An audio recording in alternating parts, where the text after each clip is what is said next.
So I gotta hook up to my trailer. Get you guys live first.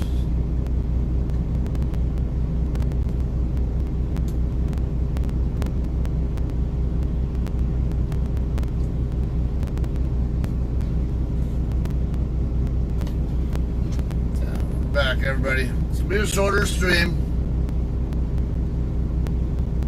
Only 150 or so miles to run from here to my next shipper. And I don't pick up until tomorrow morning.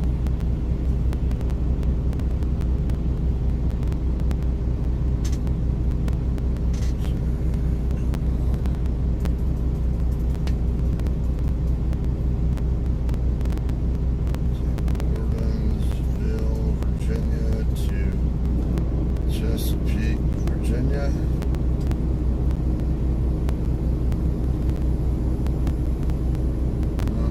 Kids. We're updated.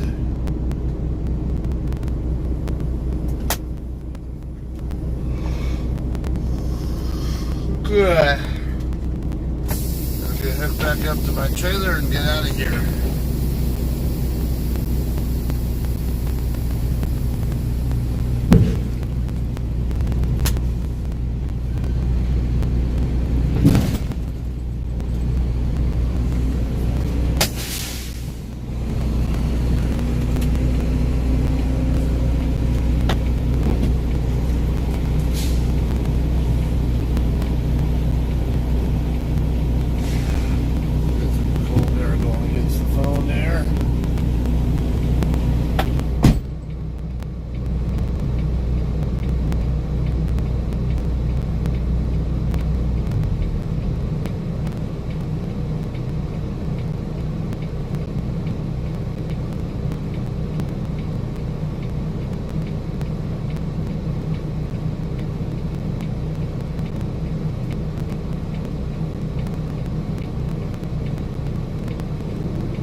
Double check that I got my load locks.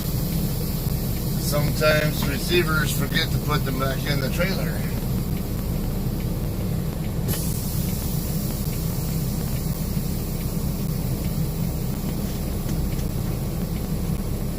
Probably end up just sweeping this trailer out because they might have a. I think there's a pressure washer guy at the truck stop that I'm gonna be ending my day at here. So I might see about getting that done there if he's available.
James and Joshua.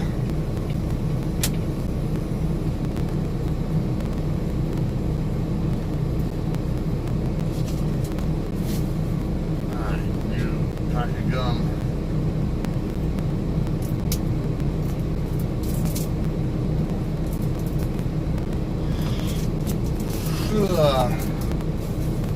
Yeah, I got me some extra rest here. They did take a little bit longer than normal.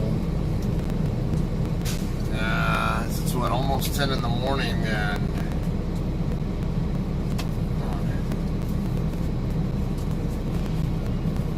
usually I expect to be about 3.5 hours or so. I got here about 4:30 for a 5:30 appointment. Would have expected normally to be out here about an hour ago, but so they got me some sleep. Alright. Let me send my empty call.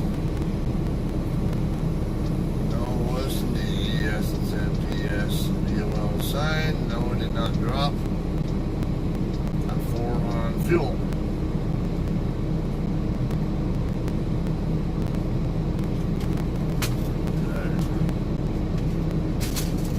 I'll get the process going for getting my my reload assignment sent to me. For info. I don't reload until tomorrow morning at 8, but I'm gonna go ahead and knock out the deadhead miles now because there's a truck stop right down the road, like a couple miles away from where I'm. Actually, I don't need that right now. I gotta go to the guard shack, and I'm not gonna be at high speed.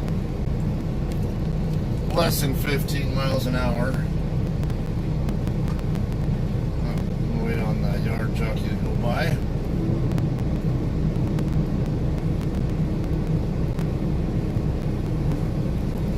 Nope, guess he's waiting.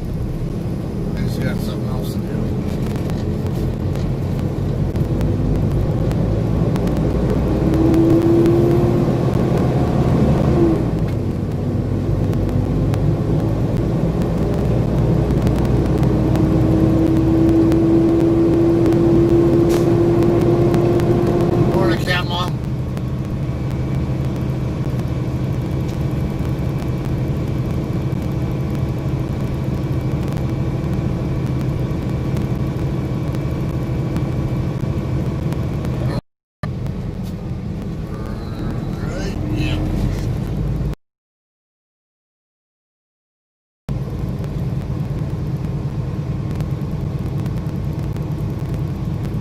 Crete has the dedicated contracts here.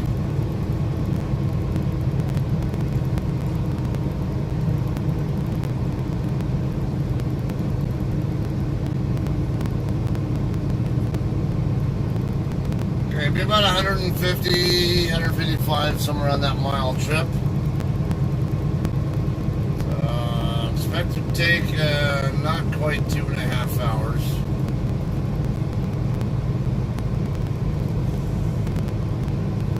Your driver's left lane.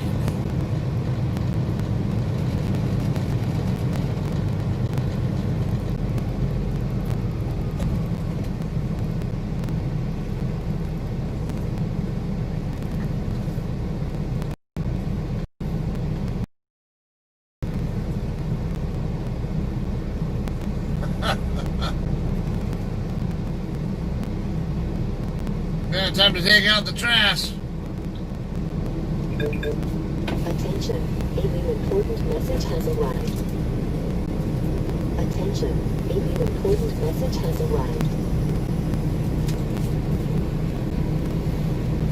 My road assignment.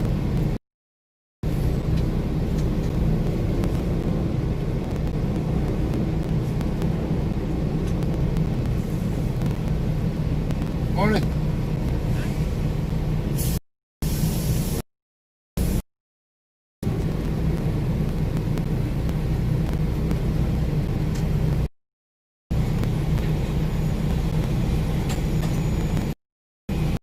Expecting that he was going to have some. He's got a spider dangling from his trailer door. Right there on the, in between the, oh, it's going down now.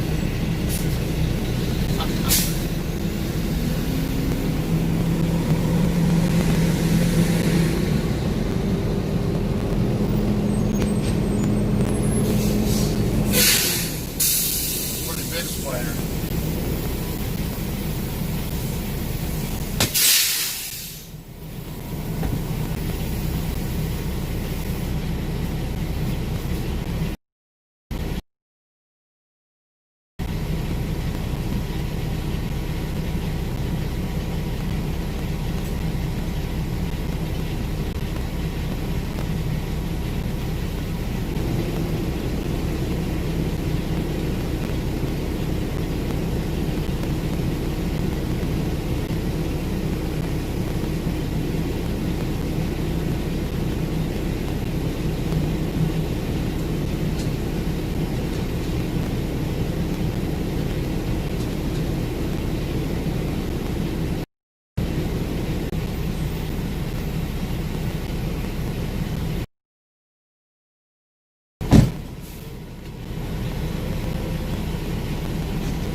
Foot crash hanging out.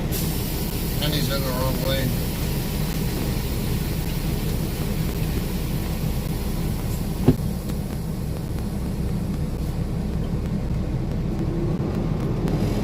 Apparently you can't read this lane. That's not a dedicated Walmart trailer.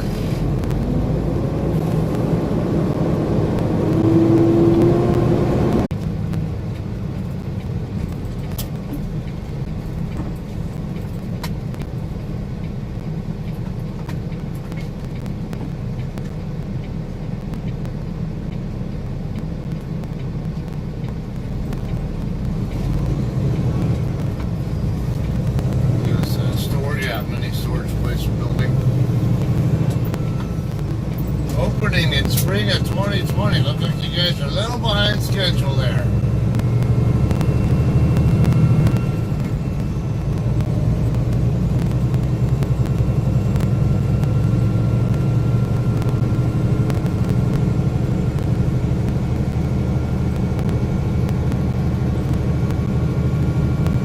Oh, winds and rain, huh?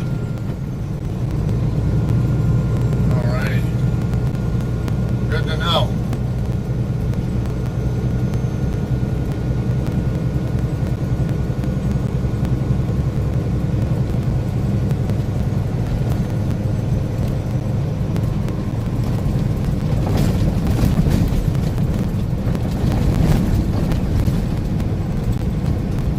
I'm trying to get an idea if trucks ever park over here anywhere near those or Walmart. I think I do see one over there, but it doesn't mean that they're allowed there.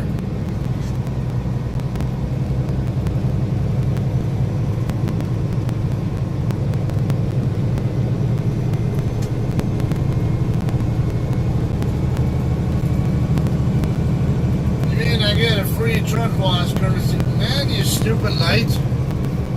I was in the intersection already, fucker.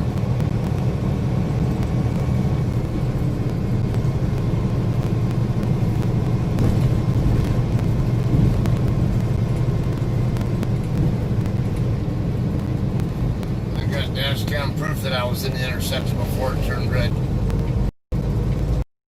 Live proof.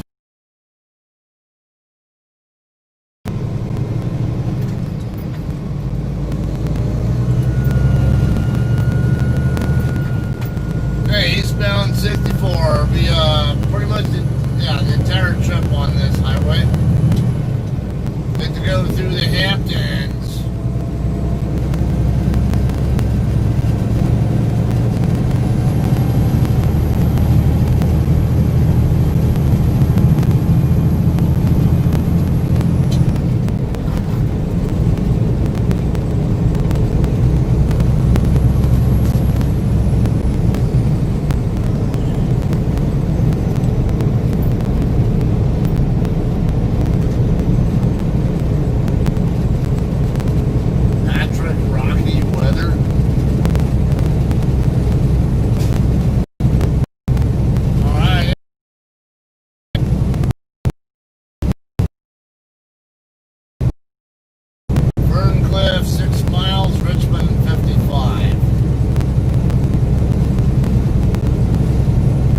Well, you know, there is a blue beacon up on 95. That same city that I stopped in when I was coming down 95 from New Jersey a few weeks ago.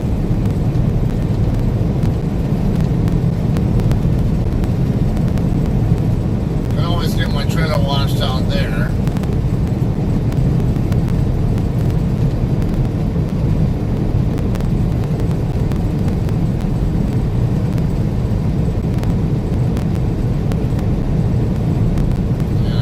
Not too far drive north of I-64.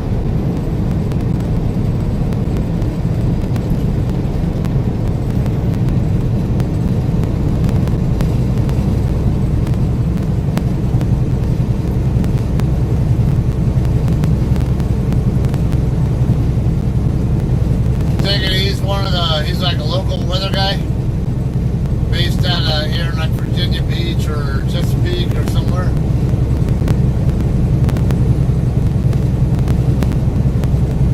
News.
Station Battlefield.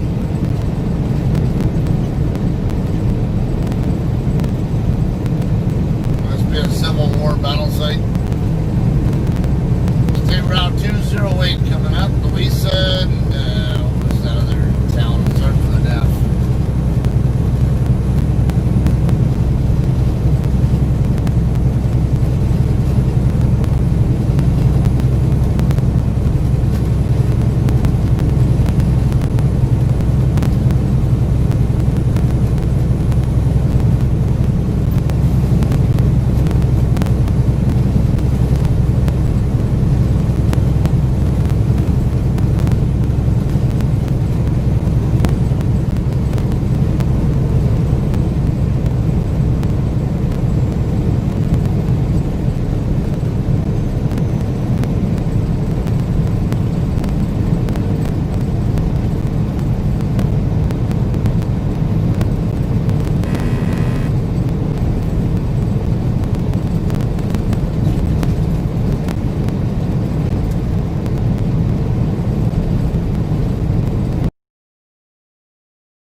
truck this morning when I got to the shipper, or to the receiver.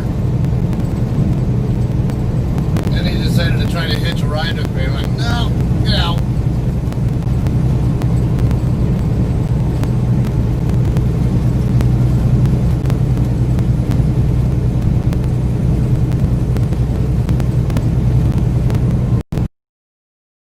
Now that type of wasp in my neck of the woods. It's like a black and mostly black and a little bit like slightly light yellow colored.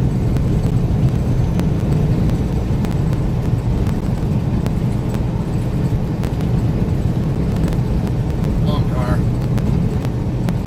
Waiting patiently for you to go by me so I can pass this clown.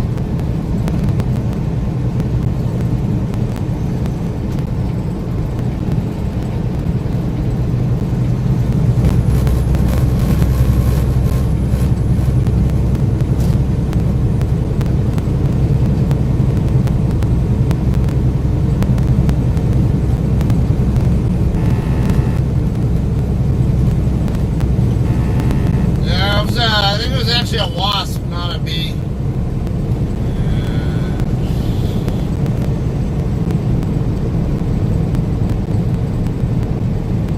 Damn it.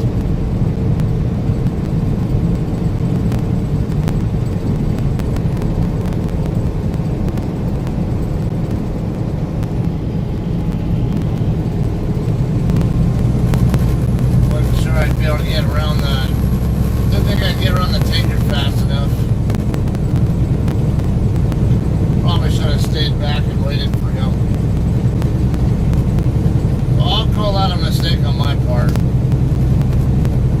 But I was, yeah, tough decision there because I was already committed to trying to pass him by the time the shoulder traffic came into view. I was far enough back, I probably should have just dropped back early and got behind him for a minute. Morning, Cheryl.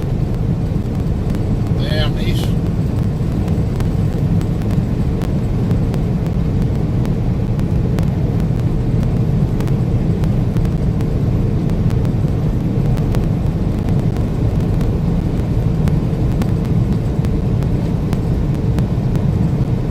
Blue Beacon in Ruther Glen looks like it has 2 washout bays from what I saw. Then I guess there's going to be a line.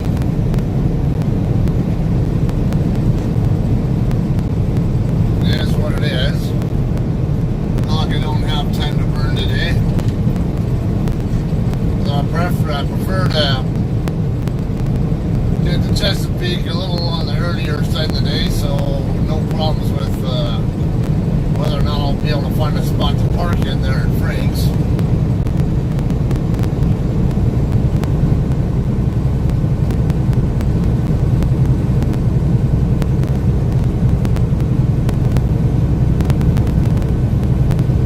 I don't know if the hot deli was open because all I did was go in there, go into that lot just long enough to go ask the tire shop there how long a wait it would be, and when they said they had like 7 trucks in line in front of me, like, yeah, nope, okay. Disregard then, I gotta get my truck moving. I can't have my load get held up on my 14-hour clock or you guys.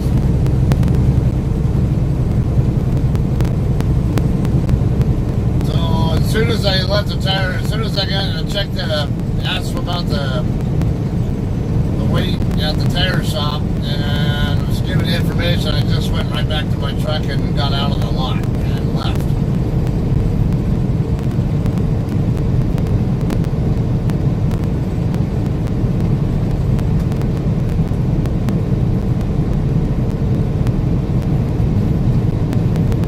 Instruction from Yorktown to Newport News. Okay.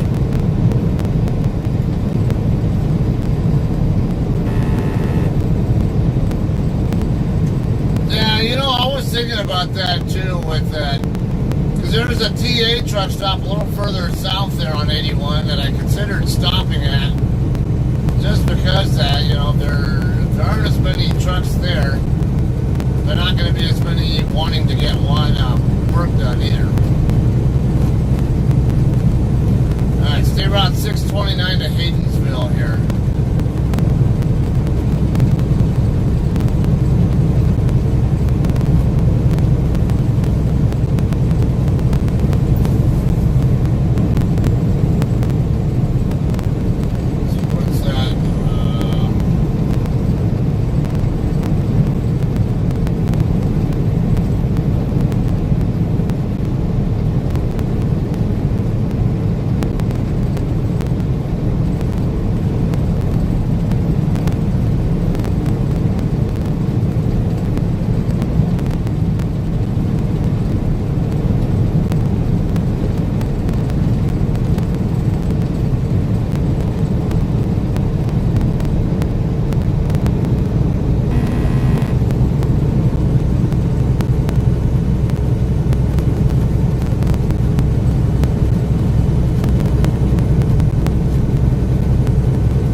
Chesapeake, but I don't pick it up till tomorrow morning.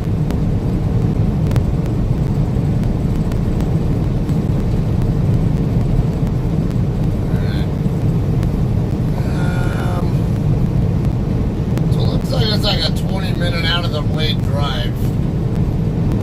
And I just had an apple load, so I don't want to go 20 miles out of the way, 20 miles back. That's fuel cost. Getting the out of route miles added to my deadhead, but there's I think there's an on-demand whatever pressure washer guy right there at that Frank's truck stop there in Chesapeake too.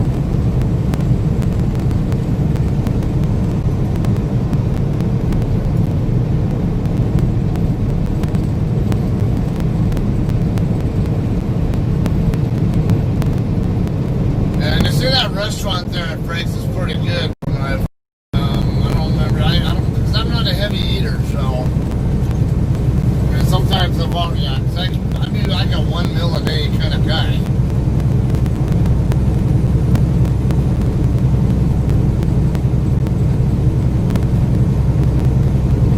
Sometimes I've been there. I think it just. I think one time they were closed or something, or no. I think I was in the mood for one, I think breakfast or whatever, but they were only serving, I don't know, it wasn't that. I don't remember what the story was.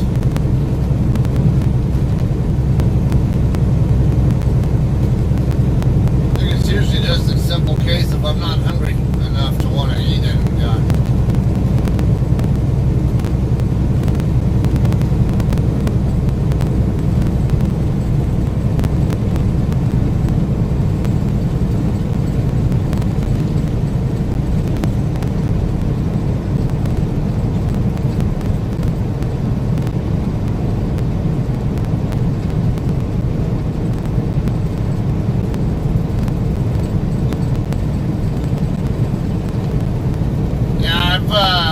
Delivery with when I was with England in Suffolk, and yeah, it's right down the highway from Frank's. But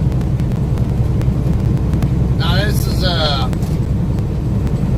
this was just a regular Washington apple load that I just finished delivering.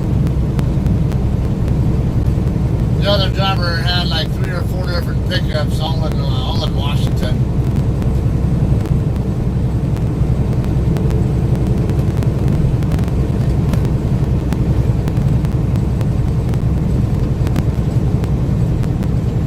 Where's your home? As your winds up all around, can you hear?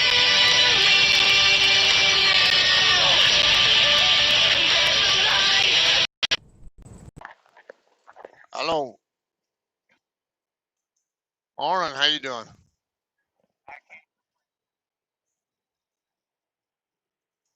Ah, okay. Let's see. Try to remember where you were at last. Oh, that's right. Yeah, you were doing like a 48-hour break or something like that. Ah, oh, okay. Which way you heading?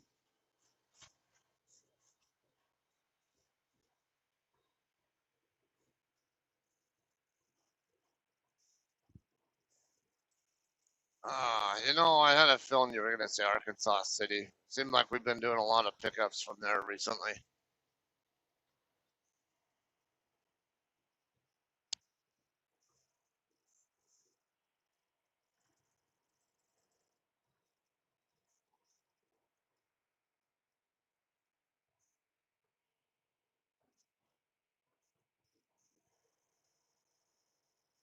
Oh, okay. So he's a CDL.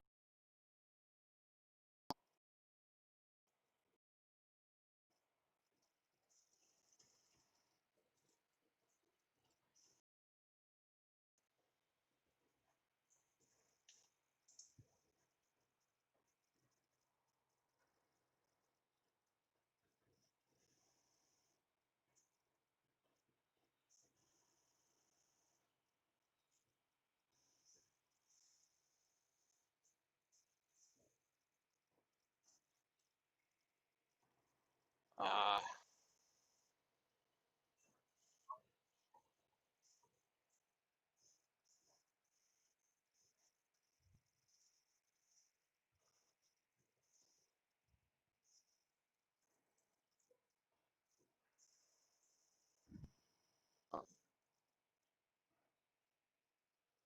oh, yeah. If he's in a high stress environment there at work and that kind of work, yeah, shit. Get on the truck, get a CDL or something, and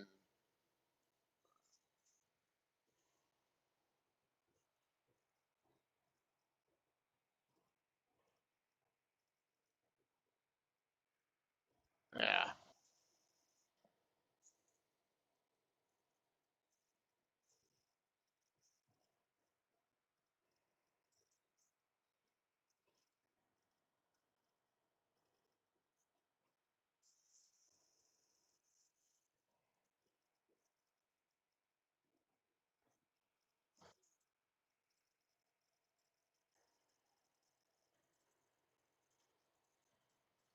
uh,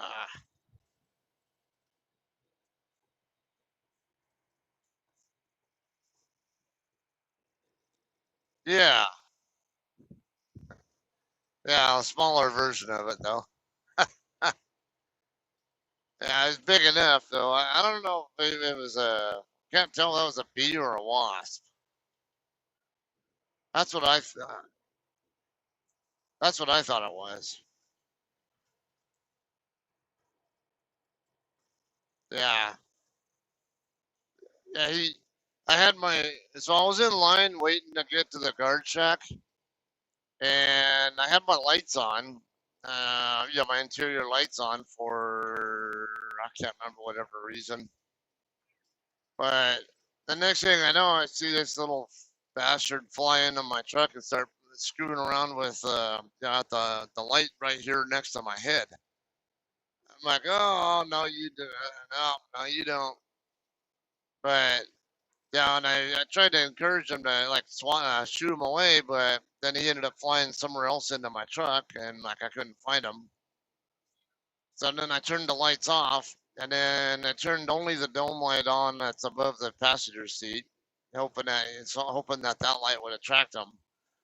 Well, it didn't do shit at first. Yeah, I get through the line, finally get checked in, finally get, and then once I'm on my way to my dock door, after about a good 10 minutes, I he finally flies over to where that light was at, and when I finally got docked in, um, yeah, I rolled that. I kept that window down, and then I had to grab my little notepad and smack at him. I didn't even shoo him out. I him crawl because he was in my passenger seat. And I get him to crawl onto the notepad, and then once I got then I put the notepad out the window and shoot him on it. Yeah, I could have killed him, but uh,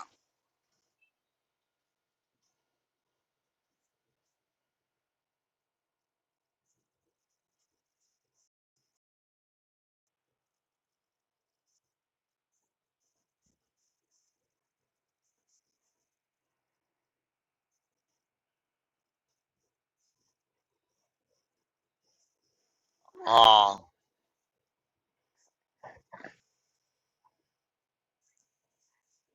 did him a little exposure to how things are done and all that kind of stuff. Yeah.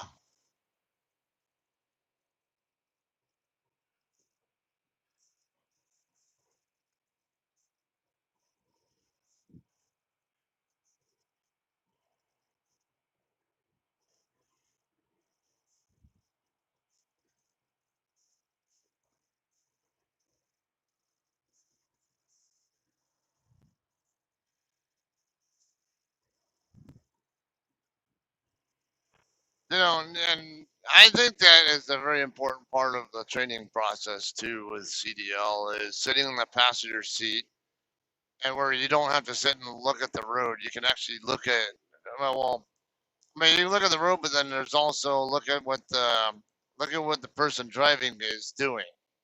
Like when do they make certain decisions? When do they start their turn? How do they do it? Where are they looking?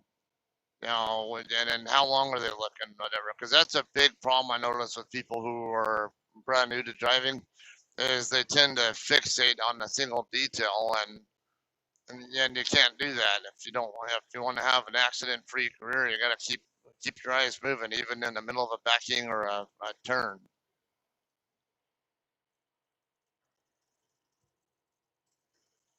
Uh,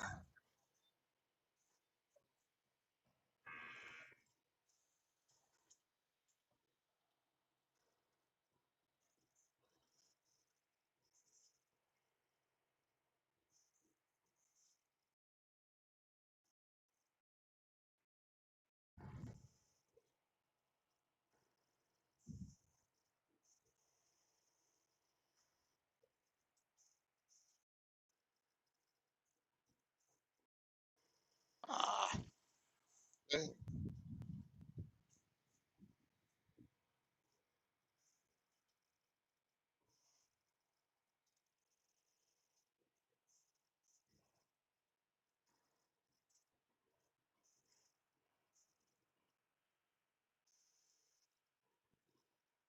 yeah,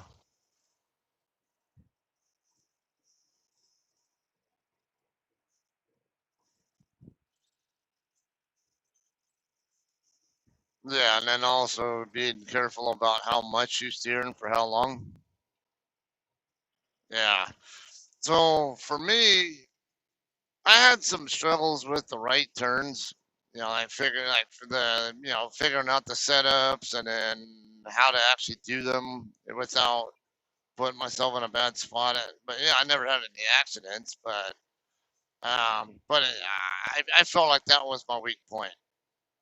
Backings, I had a like kind of like you when I first got into it. I had a strong edge over everybody else in there because of my years of aircraft maintenance.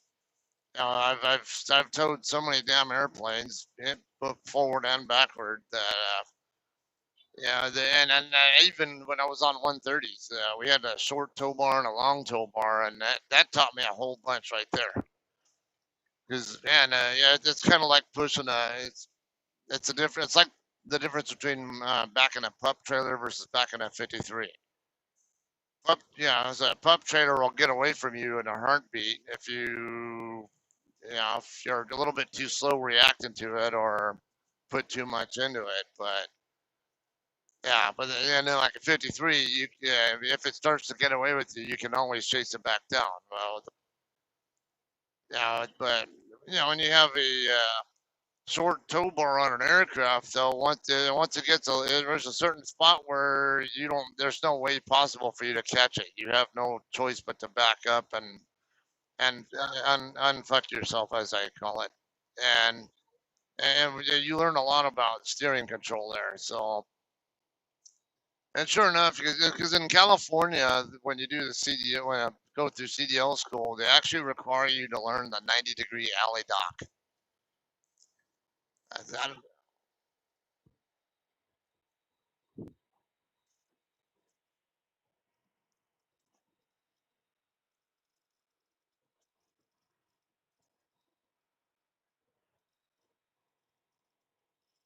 So in North Carolina, you also do the 90-degree alley dock? Oh, okay. Okay, yeah, because in California, at least over the school that I went to, they teach it because the DMV actually tests about half the people on it. So, because in most CDL schools, as you know, they only teach the straight back, the offset backing, and the parallel parking. But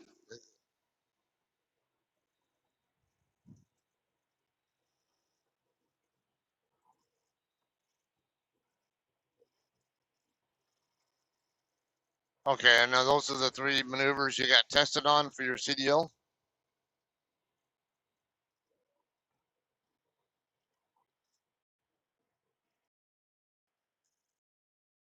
So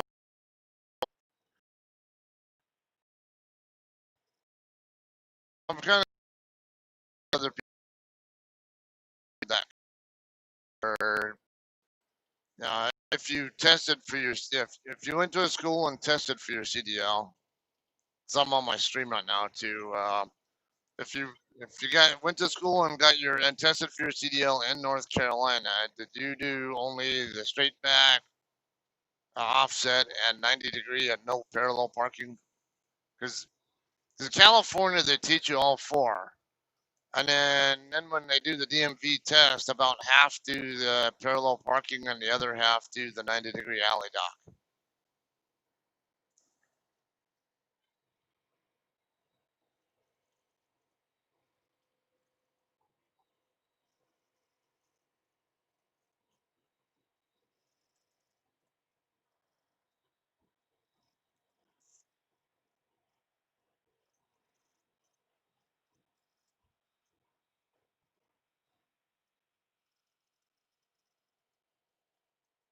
Oh, okay.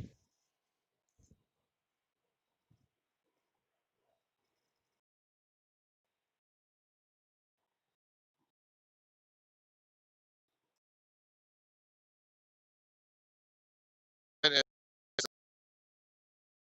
before you stop and turn switch the other direction.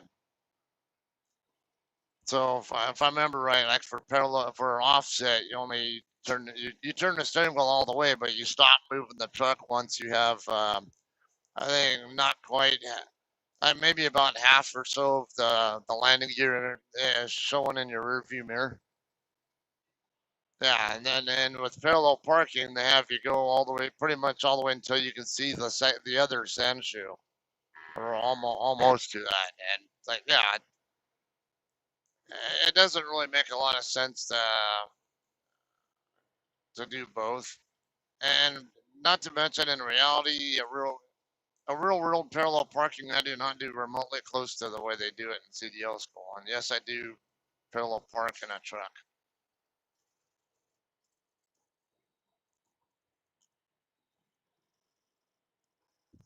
See, for me, every time I'm home, if I have a trailer with me and I'm parking along the street in the industrial area, yeah, 100% of the time I parallel park there. And of course, certain rest areas, they say like in Wyoming and Nebraska, a lot of the rest areas are parallel park style. And I never parallel park the way they teach in CDL school. It's always way different. Uh,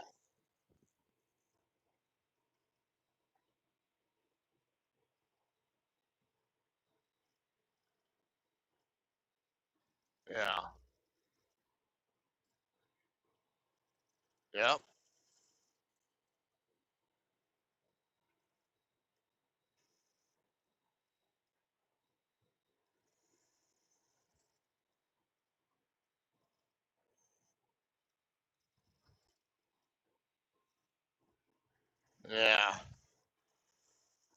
Look how this shithead's hogging the middle lane. What is this? One of them frickin' mega carrier idiots who's taught to never be in the right lane, even though he's a frickin' owner op. It looks like.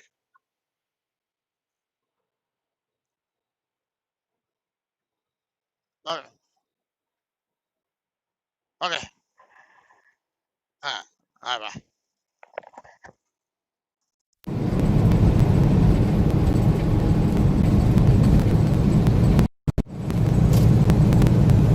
This is why I hate no trucks in the left lane. Bullshit lies. Can't go around them on the left like I should be able to. So if I have to go around a shithead like this on the right, now I have to deal with on-ramp traffic.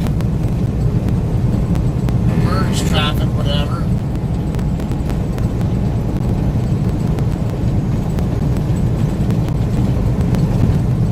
This guy doesn't even drive for a Mega.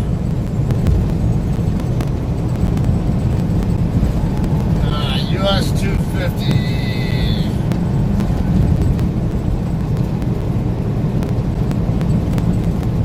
Alright, so Linda, you were in the first. You were in the first class that was required to learn the alley dock, huh? 96. I think that was a really good idea for them to put the alley dock into the CDL test.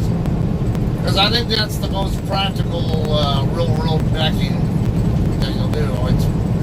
I mean 45 is a more practical, realistic one, but there are certain situations where, yeah, 90 can be a good thing.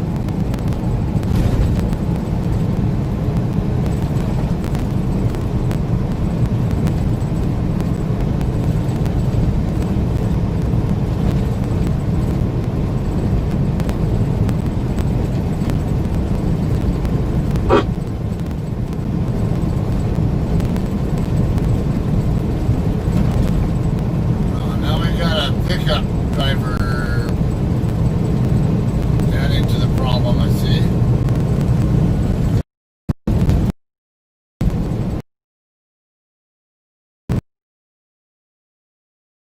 Everybody, there's no good reason why a truck should not be allowed to be in the left lane. Come on, car.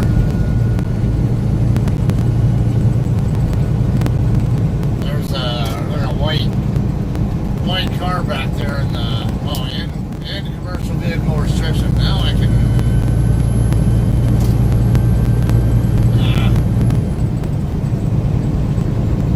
Of course, in commercial vehicle restriction, now I have a freaking reduced speed limit.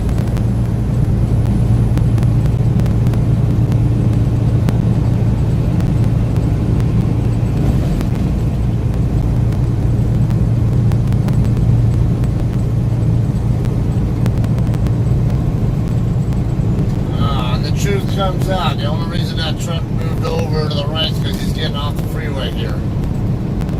Imagine that. He's an idiot.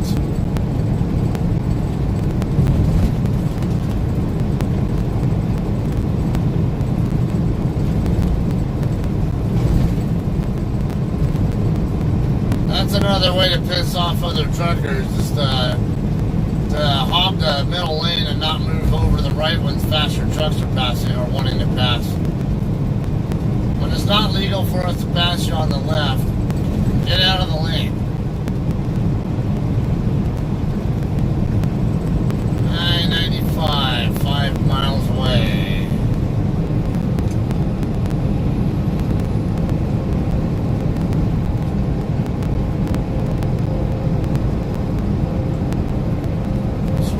Mess with Scott Day today. One already moved over to pasteurize it, but this clown here in the end dump decides he's going to slow down right while he's next to me. Just a mess with me, I think. Yet another Highway 250, 250 exit again. Skipworth Road across the center.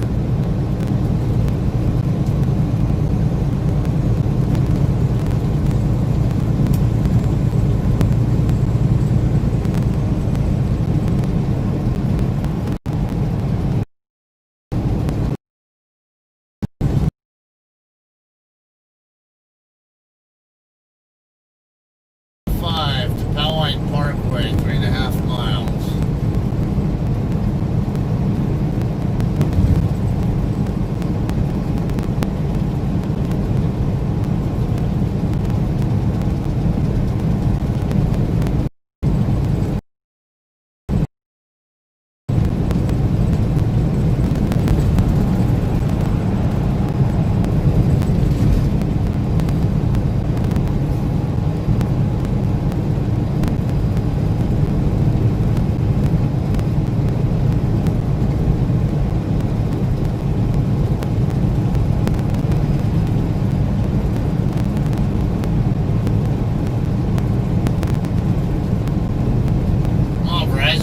Consistent speed.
There's no traffic behind us. Well, at least not for another quarter mile. I-95 northbound, left exit 2 miles.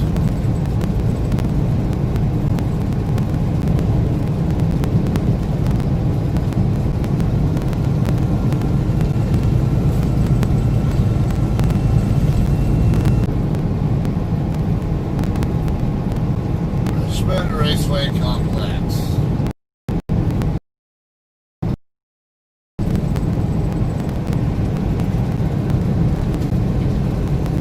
And the route over.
That's right, I'm in Richmond right now.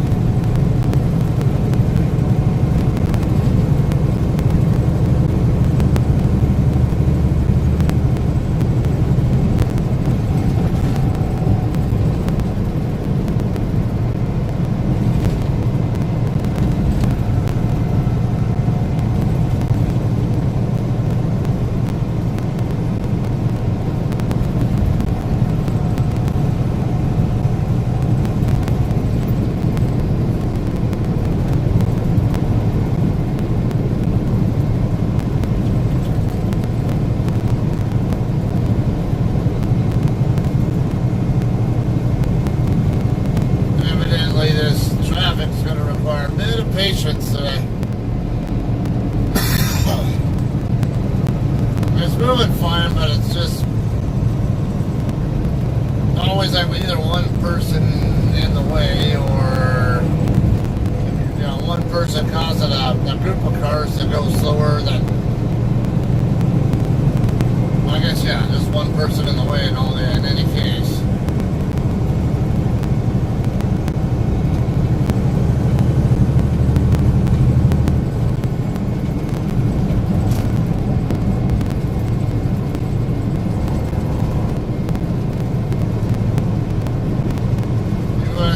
US 301. It's on the east side of the Richmond area.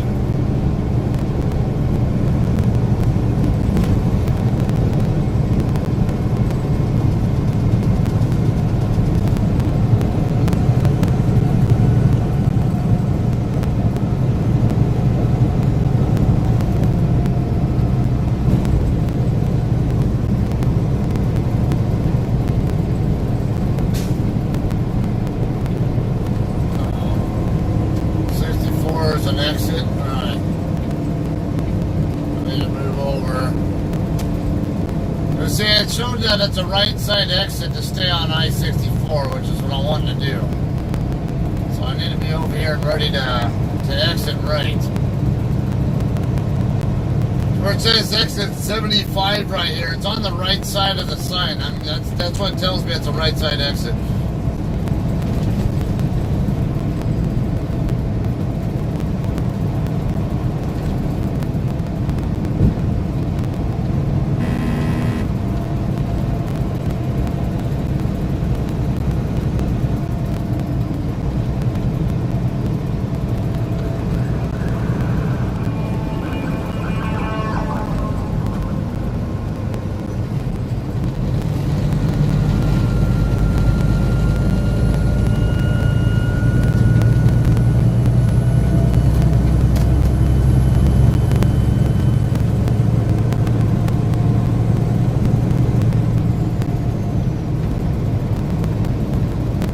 Funny, in Southern Cal, when ambulances get on the freeway, when they're running with lights and siren, and they're getting on the freeway, they'll actually turn their lights off when they get to the on-ramp. Reason why is because there are so many people who will drive faster than they're allowed to, that all they'll do is piss off half of everybody. So they're getting told to turn their lights and sirens off until they're back off the freeway. Or, the only, of course, if they get stuck in traffic, they can have them back on as well.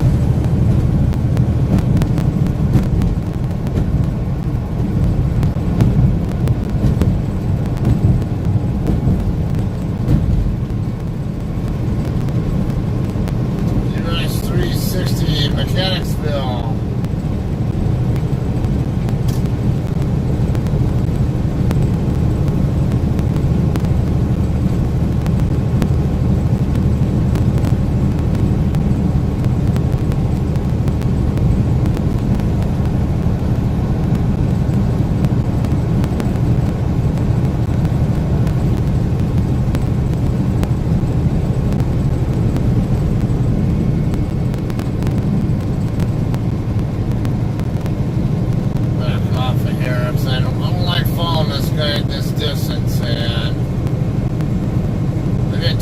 He's going to keep changing his speed, or he may have to react to something.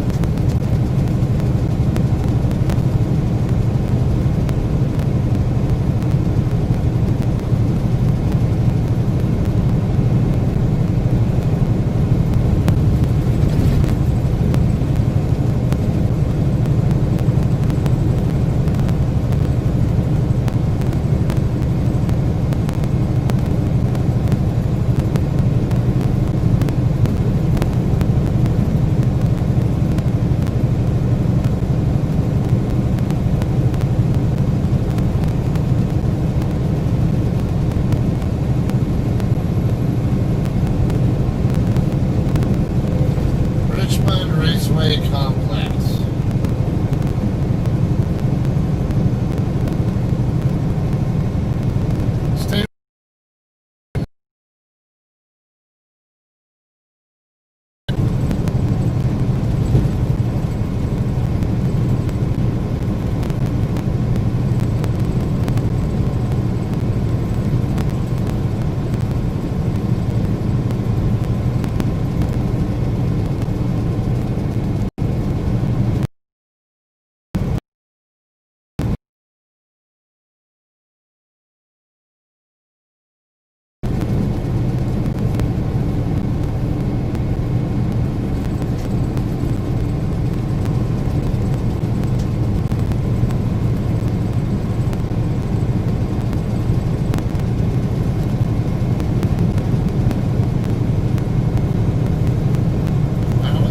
slowing down for?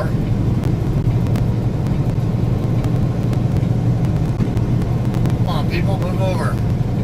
You got an open lane over there. Move over.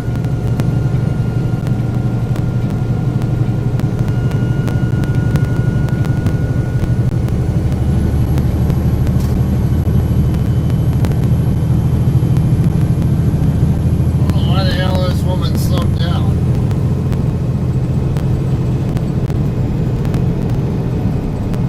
And the speed limit just went back up, so I'll get back up to speed.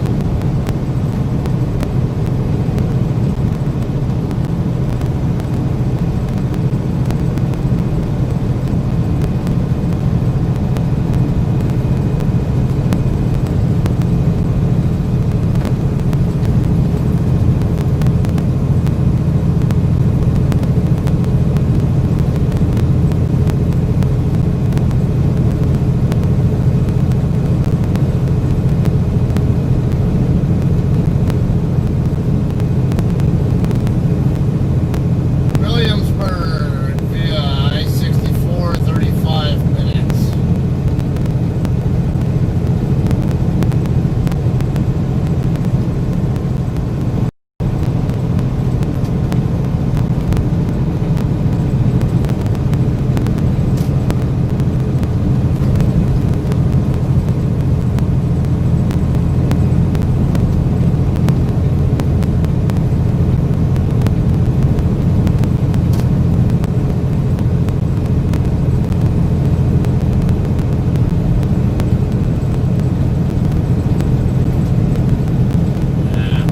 Right shoulder traffic. State Route 156, Airport Drive, Sandston and Highland Springs.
ruts in the road drive me nuts. Sometimes you can't see them and only feel them when it tries to throw your truck from one side of the lane to the other or something.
Camping out in the left lane and he's in a truck.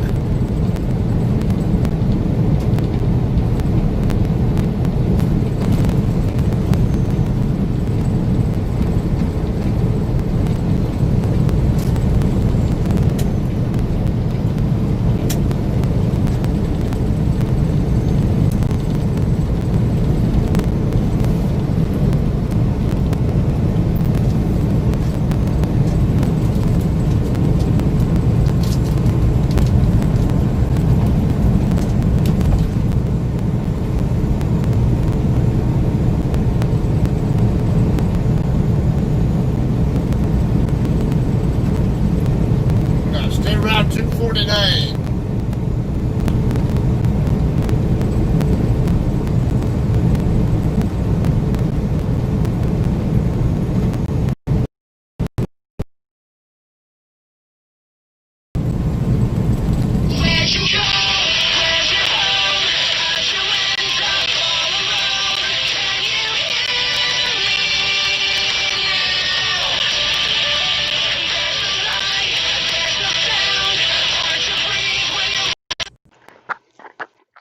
Oh,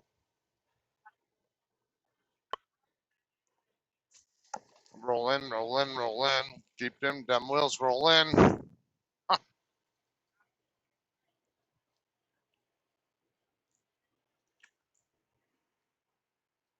Yep, that works too.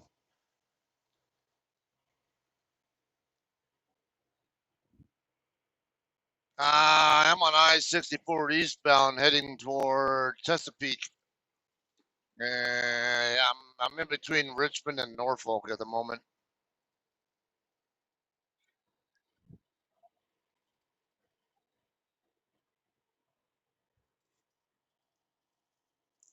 Yeah, I take lessons on how to speak English from people who actually speak proper English.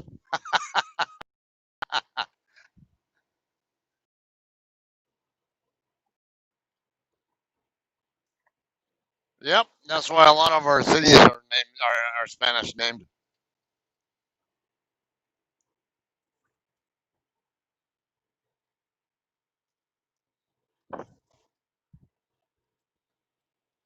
Oh yeah, yeah, right there where 97 and 5 meet up.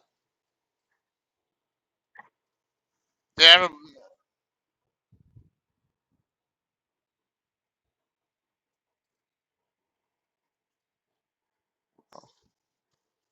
the dispatcher said what again?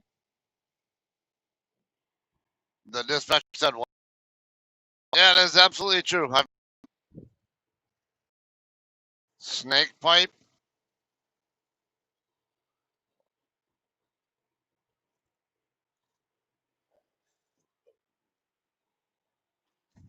I swear I saw that not too long ago. I don't know. That's not along like 85, is it?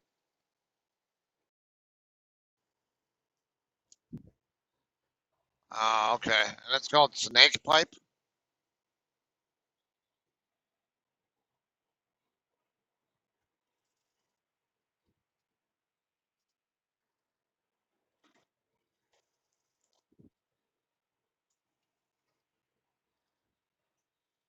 I'm not making out what it is because the speaker. I can't make out what that second word is. You said white something.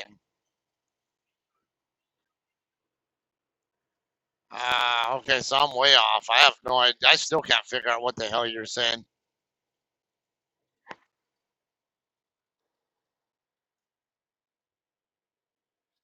You must invest in headset.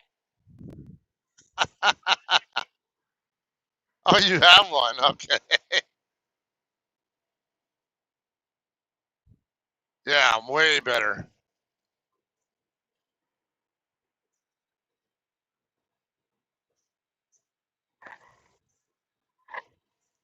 Did you say hack Selena?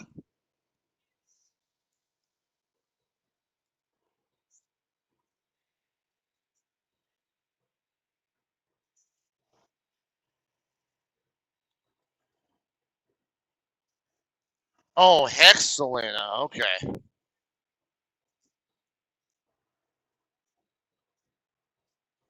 Interesting. Okay, so for people listening to my stream, yeah, Linda Bass was on there earlier. There's a town in North Carolina called Hexalina.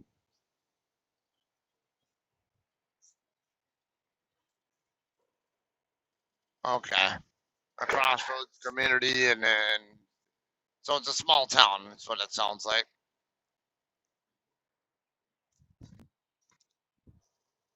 Townland.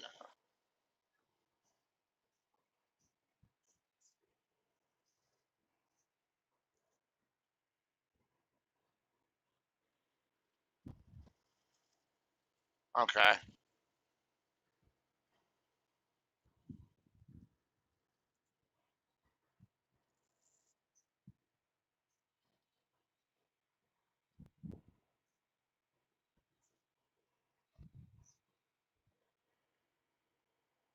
that's what I'm thinking because there are other towns with weird names there. Okay, so to rehash what you said about this Hexalina, how it got its name. There was a local witch name, and that's how the town got its name. That's interesting.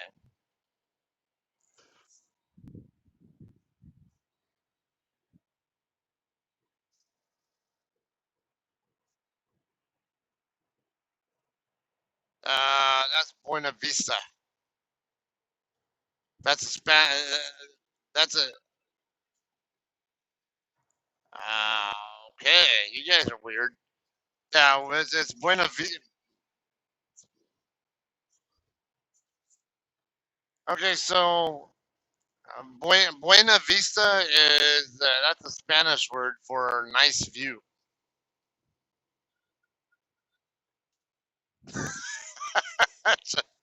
So it makes you wonder how in the hell it got its name. Yeah, because Buena Vista, there's streets named Buena Vista in California.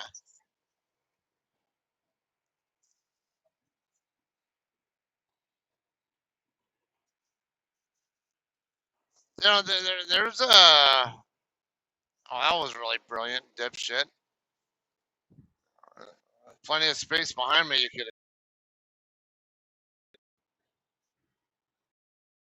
Deadhead came over from the fast lane and cut all the way over to the exit lane to get to the rest area.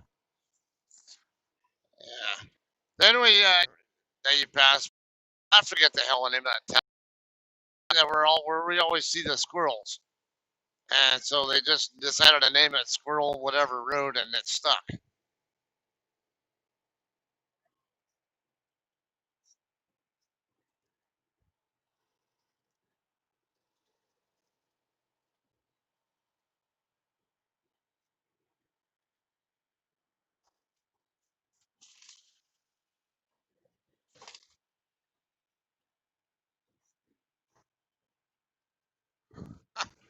Whorehouse Road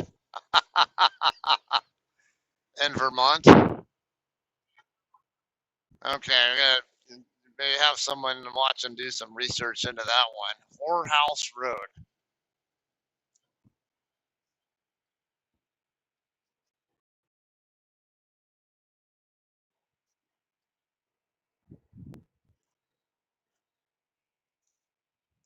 Oh, okay. All right.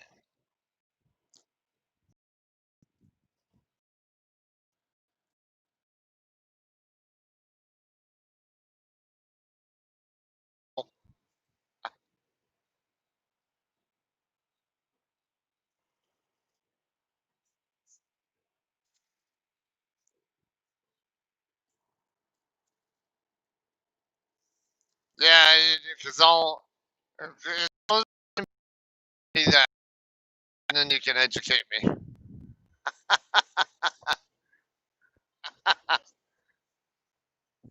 There you go. I choose two.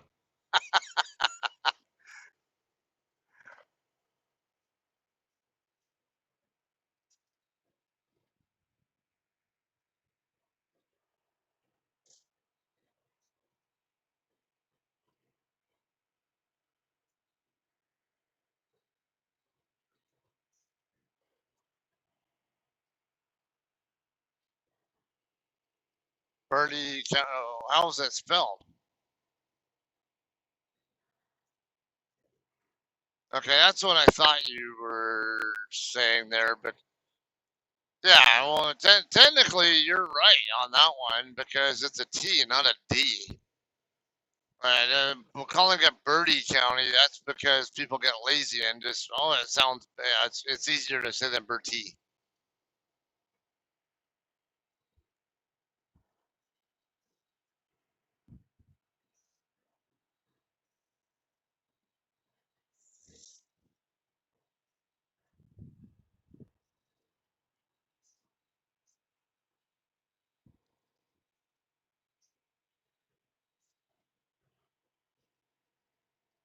North Kakalaki,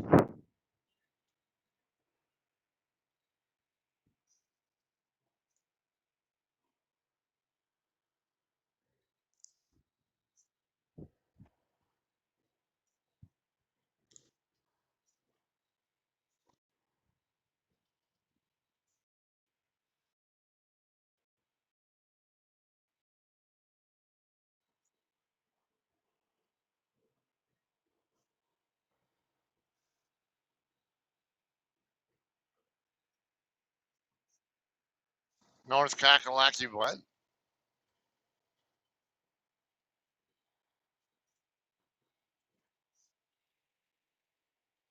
Oh, okay, that's the nickname, your local nickname for your home state.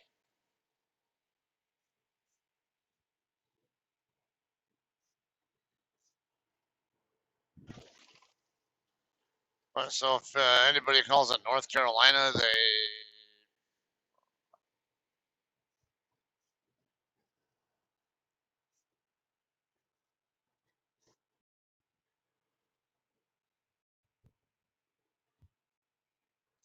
Oh, okay. It's more like a rite of passage where you have to be a native or not a temporary person to call it North Kakalaki. It's kind of like some dipshit getting on the radio on CB and talking trucker talk, and they're not even a trucker.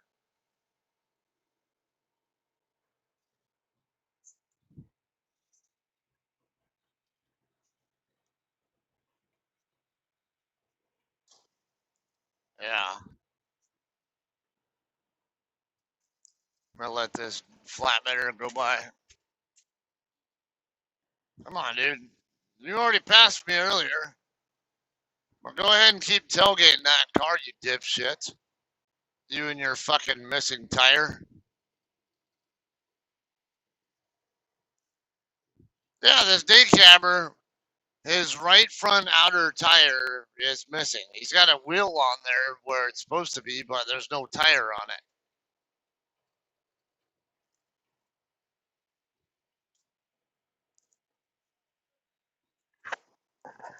I mean, he's basically empty. He's a flatbedder. That's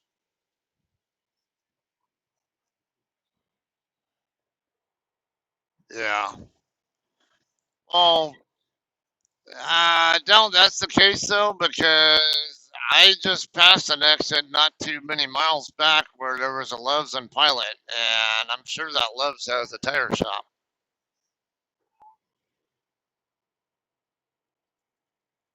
Yeah,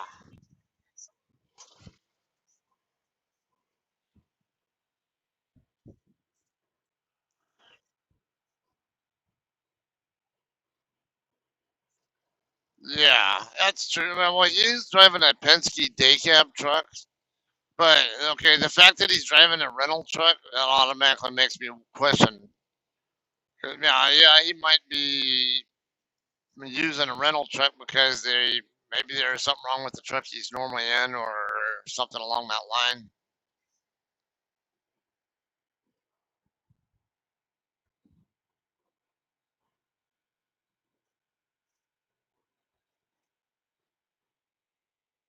They're constantly getting.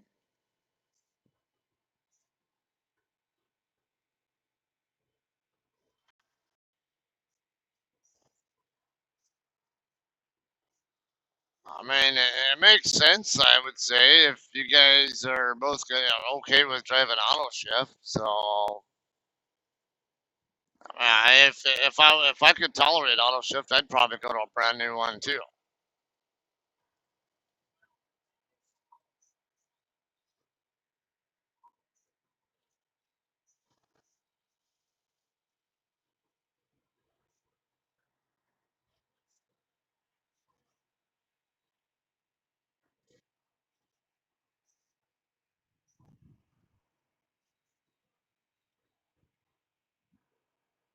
Ah, it's not much.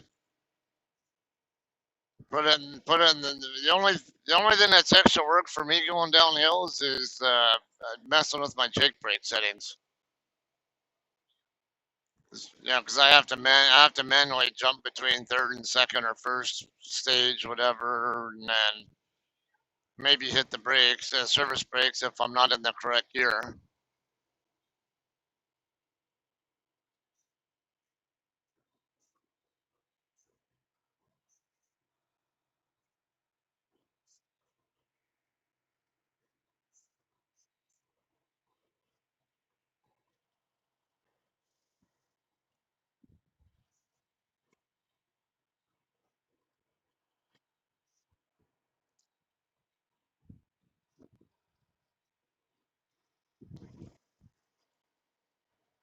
Yeah, well, I completely agree on the downhill stuff because I will say it's the one thing I really like a lot about auto shift is the way they handle downhill grades.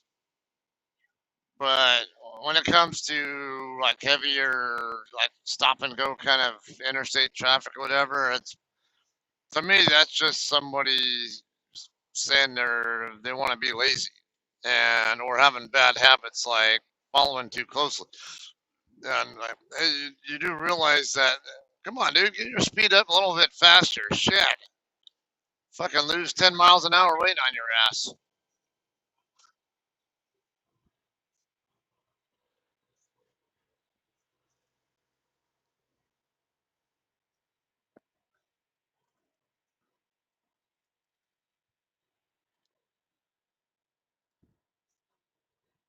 Yeah, just yeah. See, like for me, I try to make a game out of it or something. Like maybe well, say if I'm in California, maybe I'm on the 10 freeway in between the 15 and the 57. Well, I don't tend to have so much trouble with needing a downshift or anything through there. But I mean, it happens.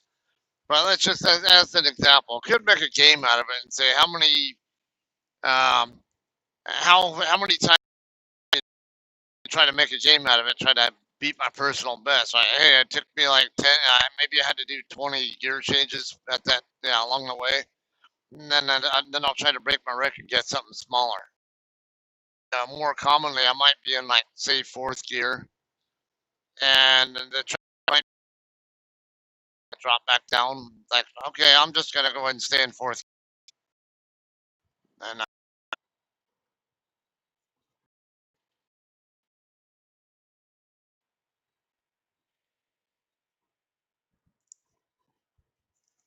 yeah,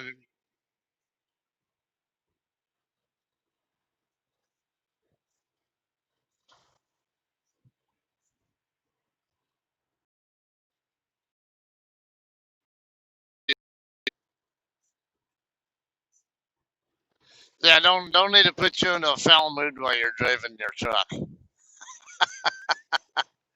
Might get some road rage or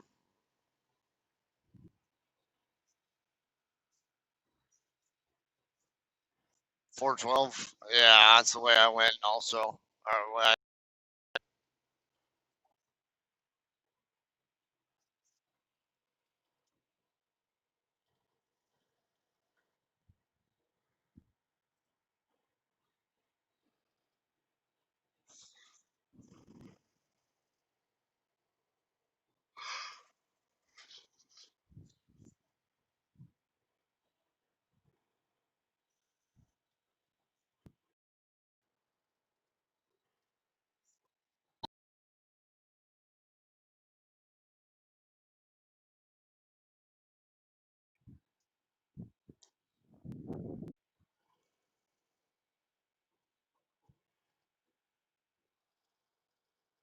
yeah, exactly.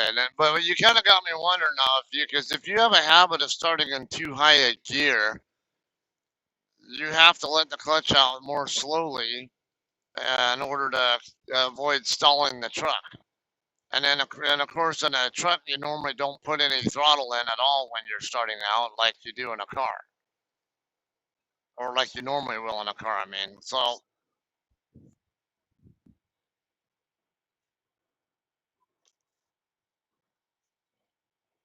yeah, so it kind of got me wondering if maybe people who are gear floaters are actually wearing out their clutches because of their maybe they have a habit of starting in too high a gear and trying to get away with not doing so many gear changes, but at the cost of more wear and tear on the clutch doing it.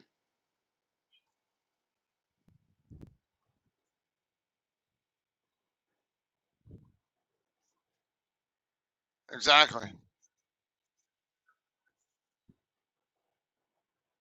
Yeah. Now, for me, man, I have to sometime once in a while make it do an adjustment clutch, but it's fine. And then I'll skip shift. And then,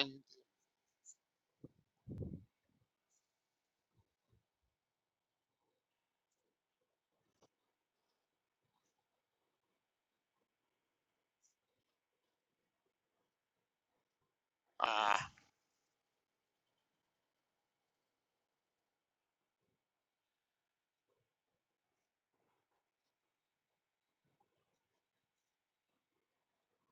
You got it. Yeah, there should always be something new to learn every day, or at least to try to learn. You might not learn something every day, but you can go 30, 40 years, or even longer in this industry and still have new things you can learn.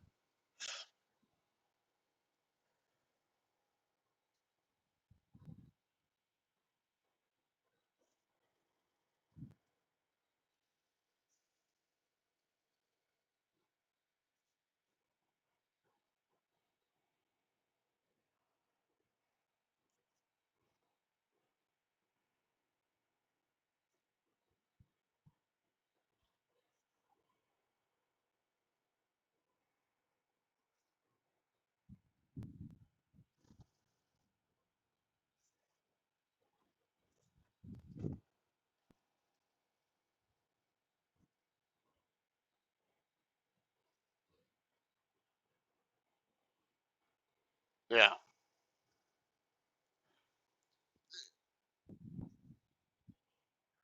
You know, you got a good point on that too, because I remember there was an experience I had in aircraft maintenance where, I was like the most, I was like the go-to guy for anything technical related with, and and because a lot of times it could be simple things like teaching somebody how to most effectively use safety wire pliers or something. But and there was something I think I was working with somebody on where I was obviously where I had a lot of expertise. It could have been computer related. I don't know. Might have been working at the in the office, but I remember there was somebody with far less experience than I had with that, and they did something a certain way. And I was like, huh, that's an interesting way to do it. And it's like, I, I can actually see the reason for doing it that way.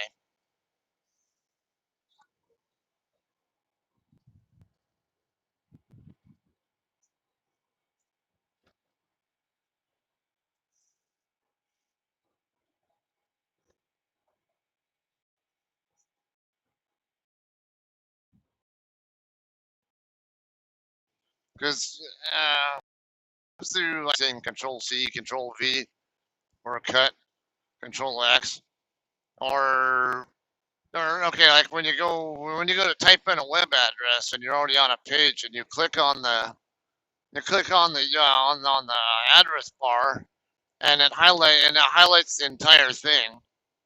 And then I see people hitting the delete key by the first character you type in. It's kind of a little inside joke. With another one where people are not computer shortcuts you can use. Get your hand or just use the arrow keys on your keyboard or something.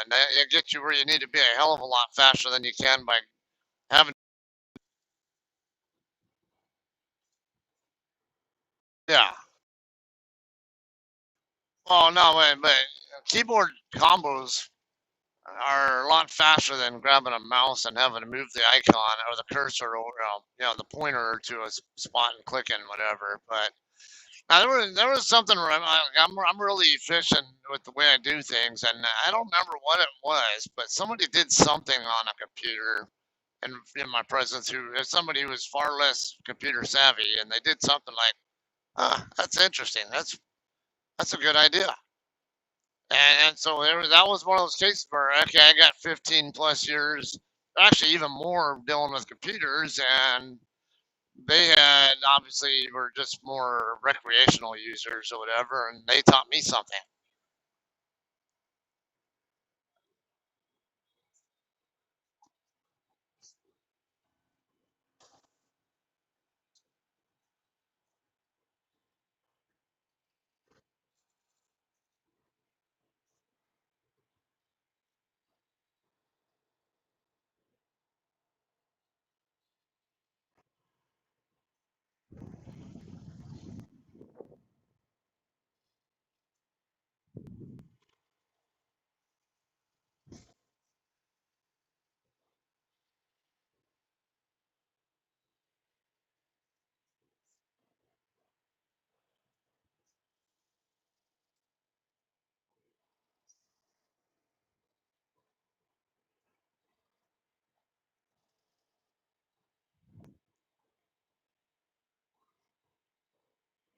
Yeah.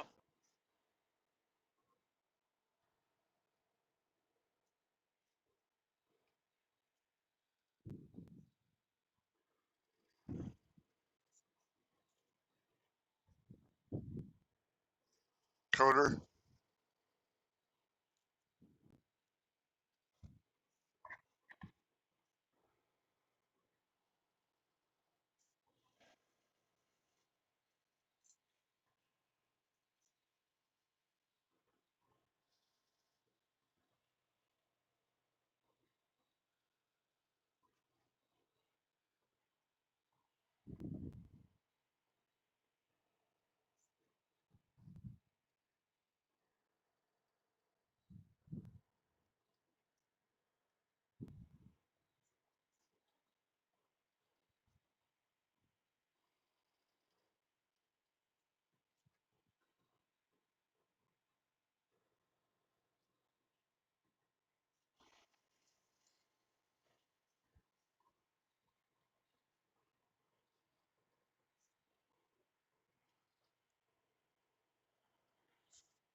Yeah.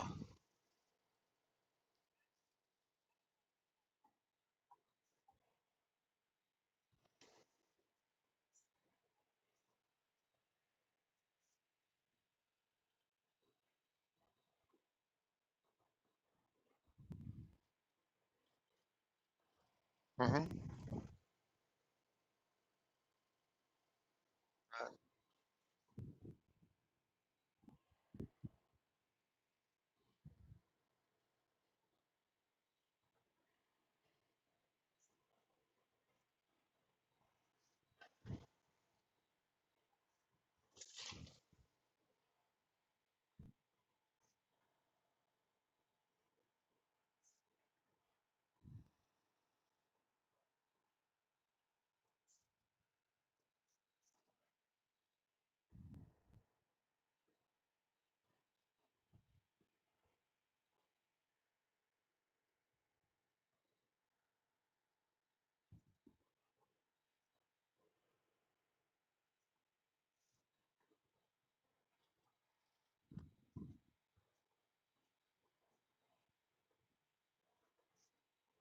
Yeah.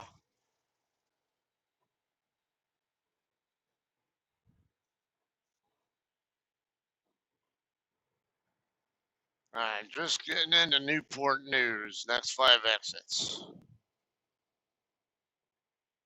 Yeah, I think I got about 40 or so miles to go.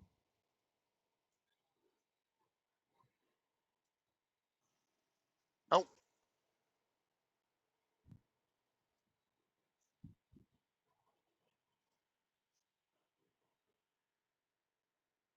Ah.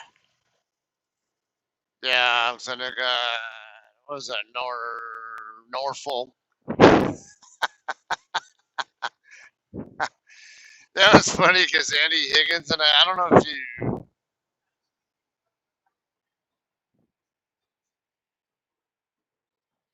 it's funny because my buddy Andy Higgins and I, we're always giving each other shit about how we pronounce certain towns too.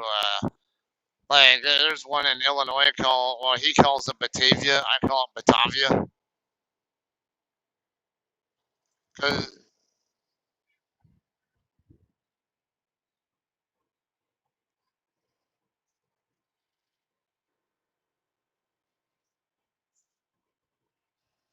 I don't, so is it like taco or is it taco?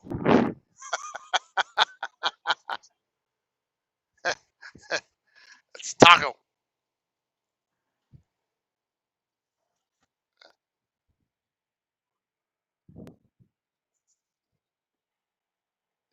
Yeah, it does sound good. I'm a, I'm yeah, you gotta come over to our place sometime and try Dora's tacos. She makes really good authentic ones.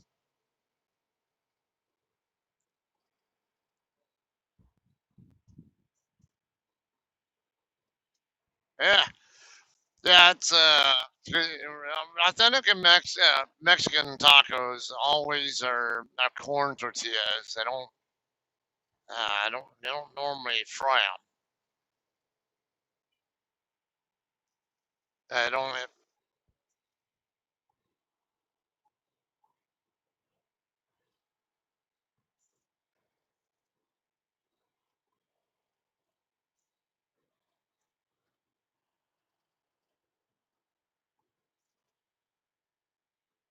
All right.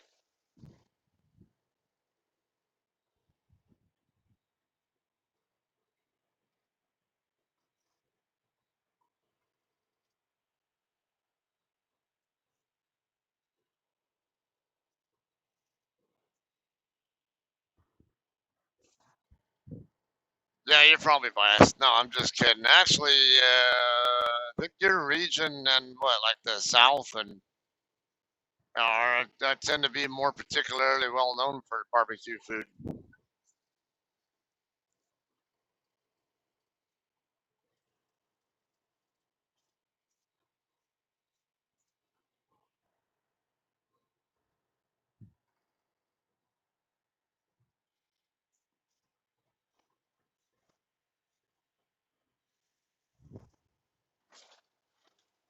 Uh, Barbecue sauce based on vinegar,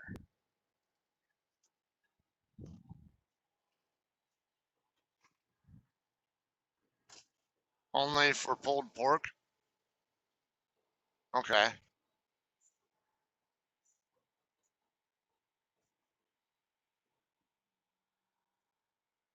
What does the vinegar do? Does it make it more like a little bit of a tart flavor to it or something? Or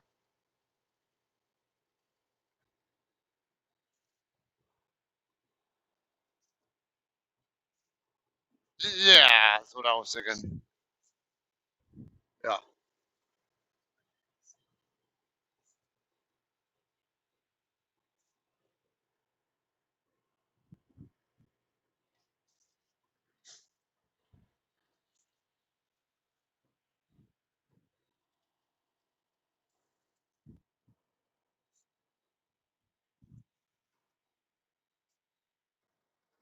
interesting.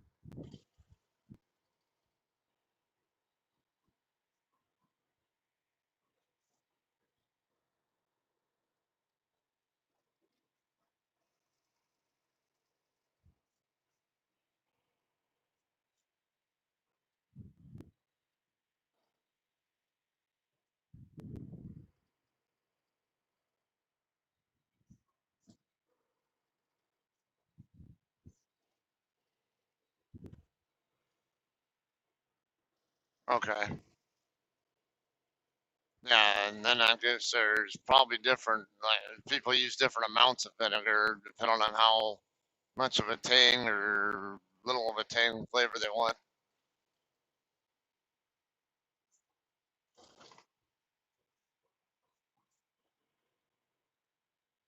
You clip what you add what?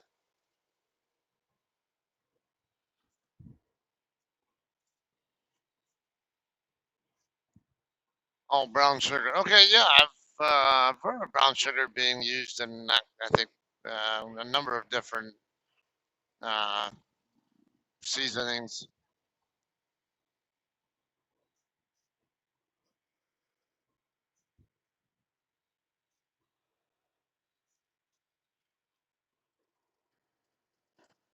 Okay,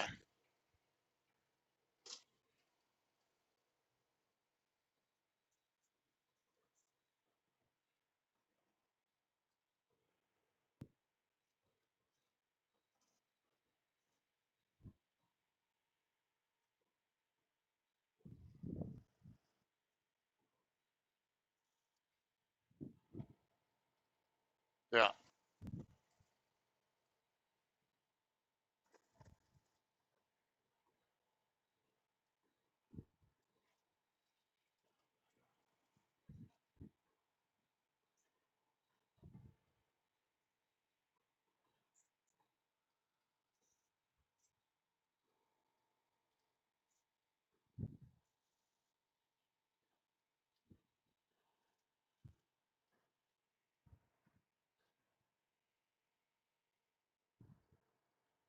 Ah,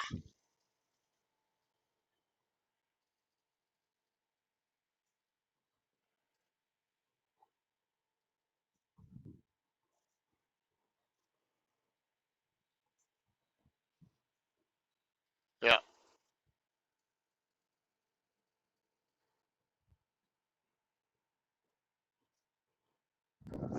probably cause, probably 'cause you're hungry.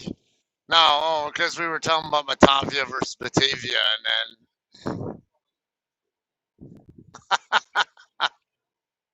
yeah, you probably got some food on your mind too.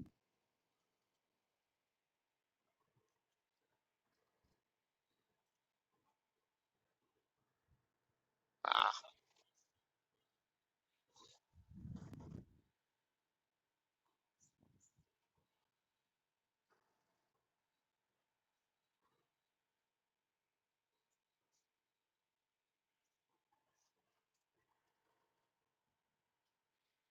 ah, yeah. I usually like to eat maybe. Yeah, it's hard to just.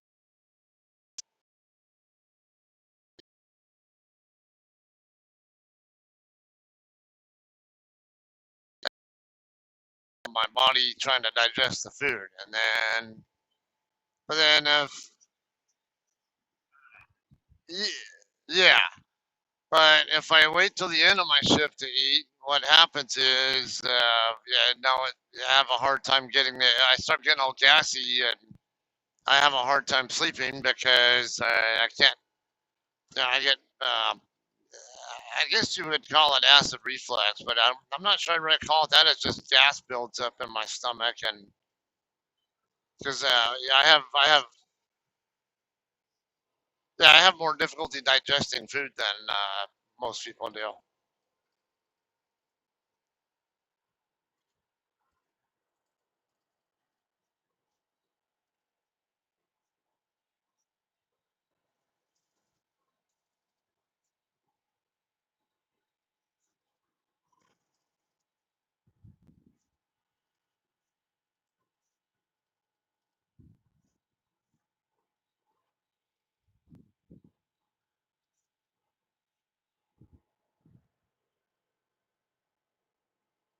Yeah.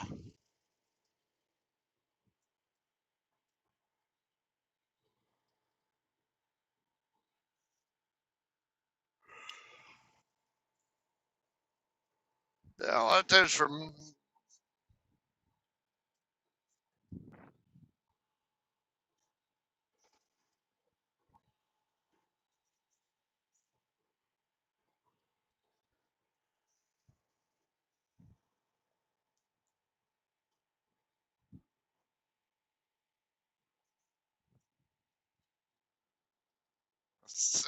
right?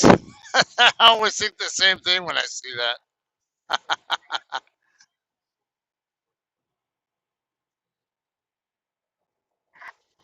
Right? I mean, why not just make it a C instead of a K?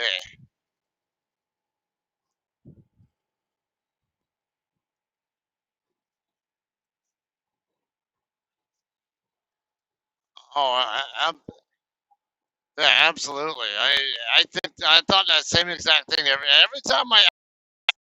time I see some reason to. There are others that just throw me off. Like there's a place there's a small chain in the gas stations in Idaho called Stinkies,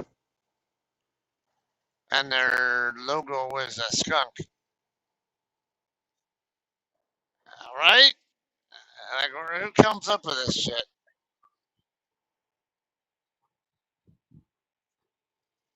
Yeah.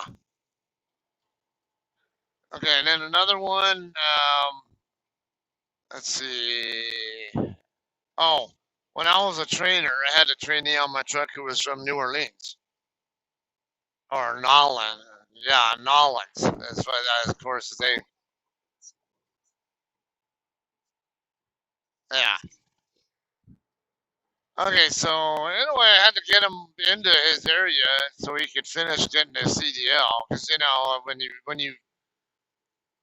when you do your CDL test in a state other than your own, end up getting hired and driving on a CLP waiver.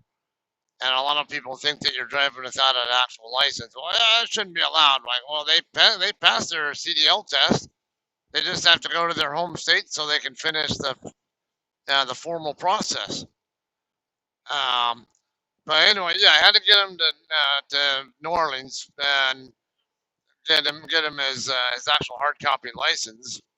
And I dropped him off at one particular spot that's pretty close to where he lives, kind of over, I guess, west of town. And then I was looking on Trucker Path, whatever, for okay, where can I park while I'm waiting for him? Because yeah, it's gonna be a few hours. And he tells me, oh yeah, if you stay here on US 90 and go down the road a few miles, you'll see a racetrack on the right side. And then right across the street from the racetrack is there's a truck stop. Like, so he says racetrack, and I'm thinking, okay, I'm looking for an auto racing track or something. Yeah, yeah, or something along that line where it's like a motorsports track, or like you were saying, like yeah, it's a gas station. I'm like, what the hell? I get up there, I'm expecting to find an actual racetrack, and then I see this fucking gas station called racetrack. I'm like, what the hell is this? This, this ain't what I was expecting.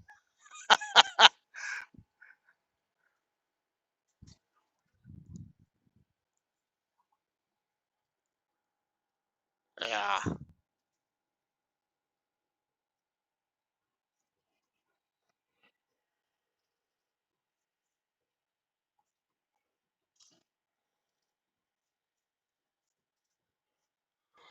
Oh, you guys got the lion's share of those.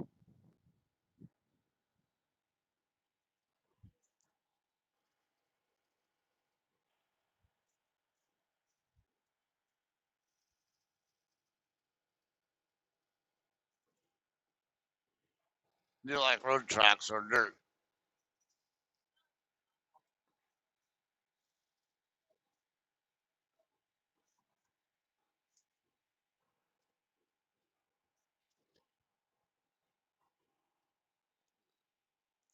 Yeah.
That's a lot.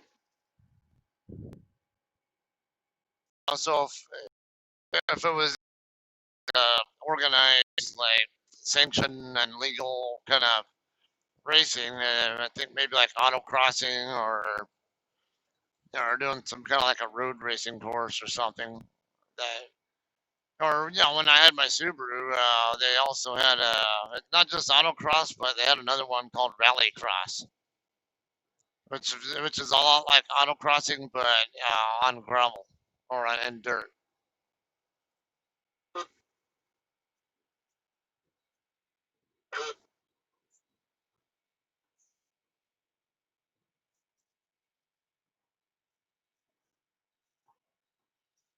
Hmm.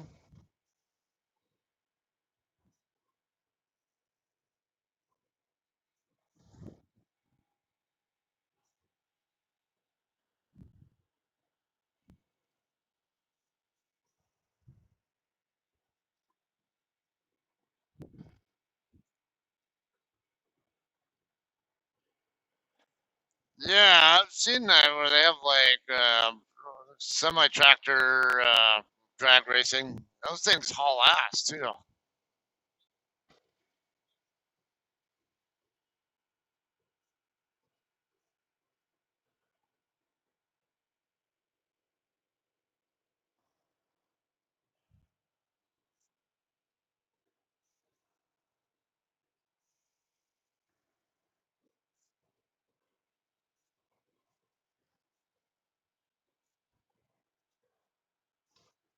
Yep, you're exactly right. I've seen that.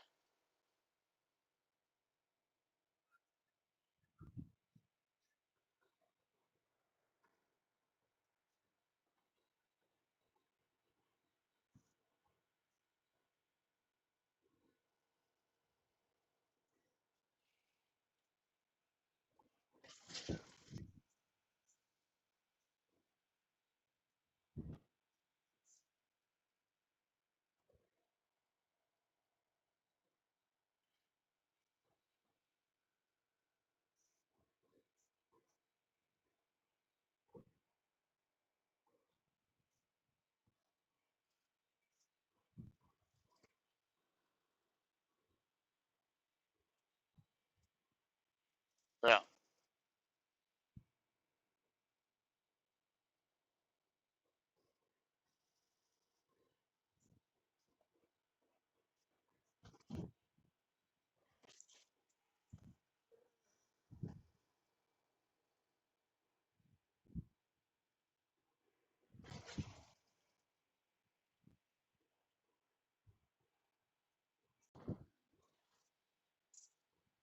yeah,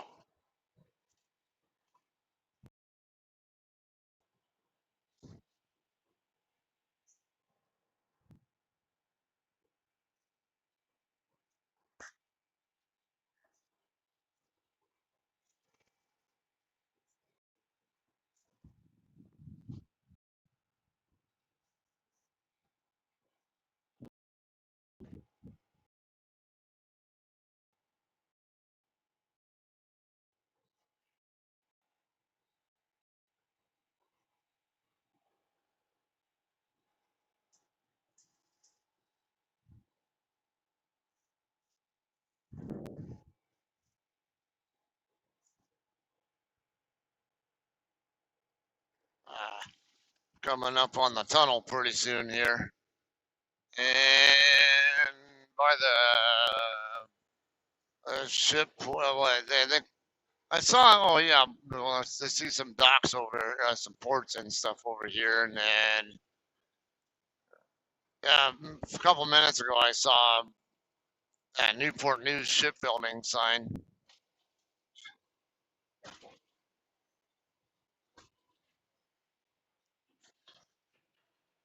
Yeah, exactly.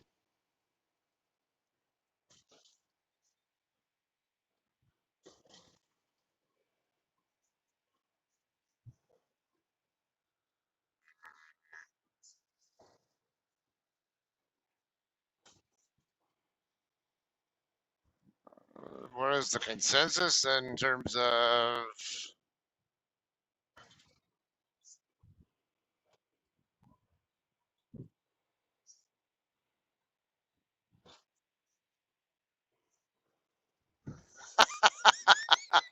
Yeah, that's a joke, but yeah, pretty much. Hey,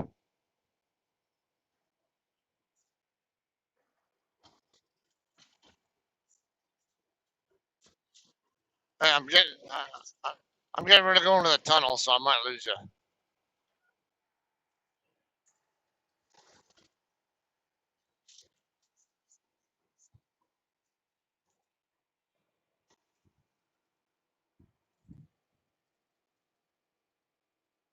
Okay.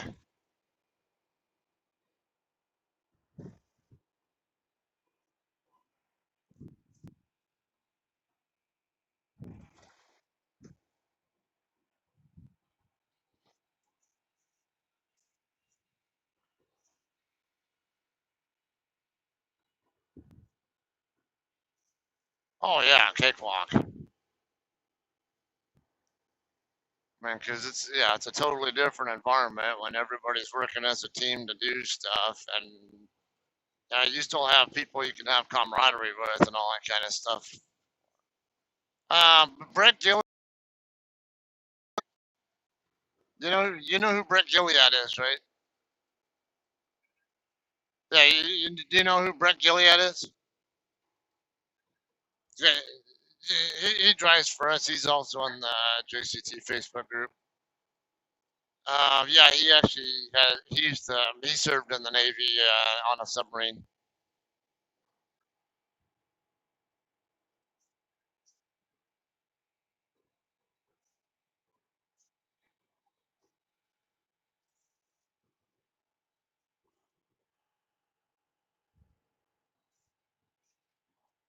Okay.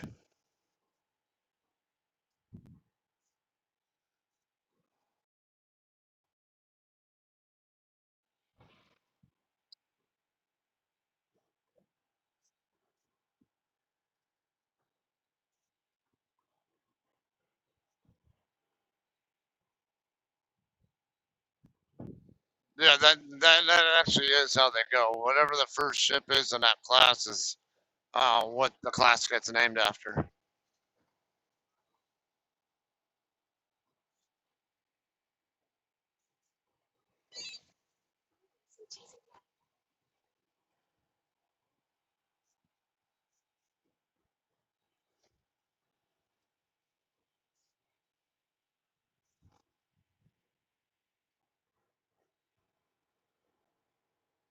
Uh, yeah, I was gonna say there's another spot if you want to check out some battleship stuff in Charleston, South Carolina.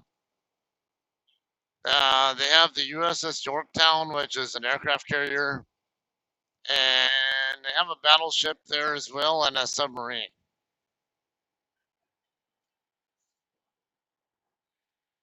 There were two different Yorktowns, and I think that one, yeah, it was sunk, but then they brought it back up and repaired it, if I remember right. And yeah, yeah. Why is this light yellow? This lane's light is flashing yellow, and the other one is green. Oh, probably because of right shoulder traffic up there.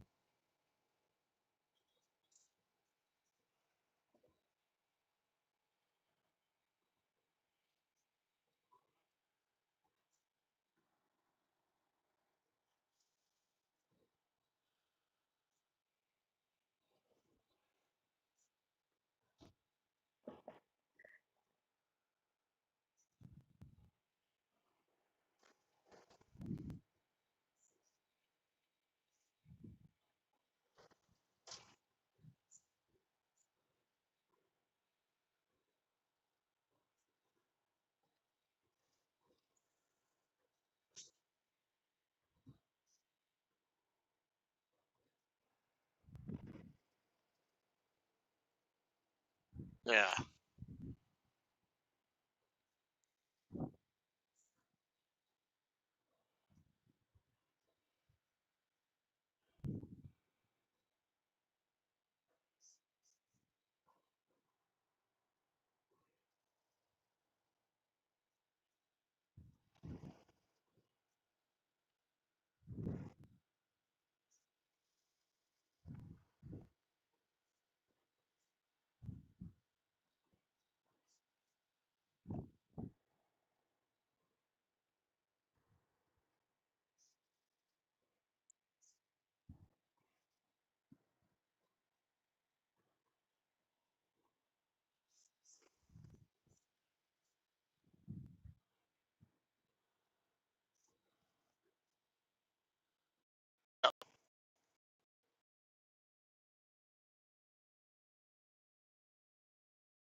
Okay.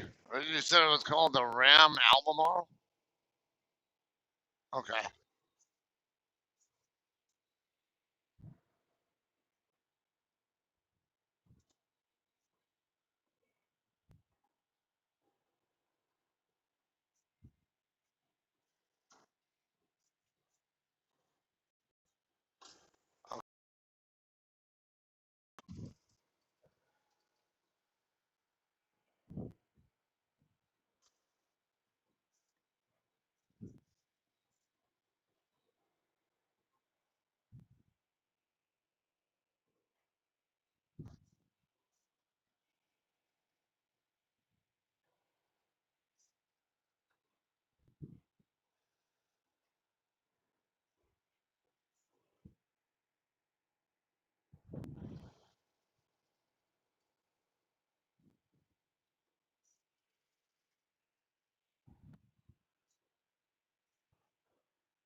Oh, okay. There's some interesting stuff that came out during during any war, like Civil War. There's another one in Charleston. They're called the Hunley. Yeah, basically it's a pedal powered submarine. I think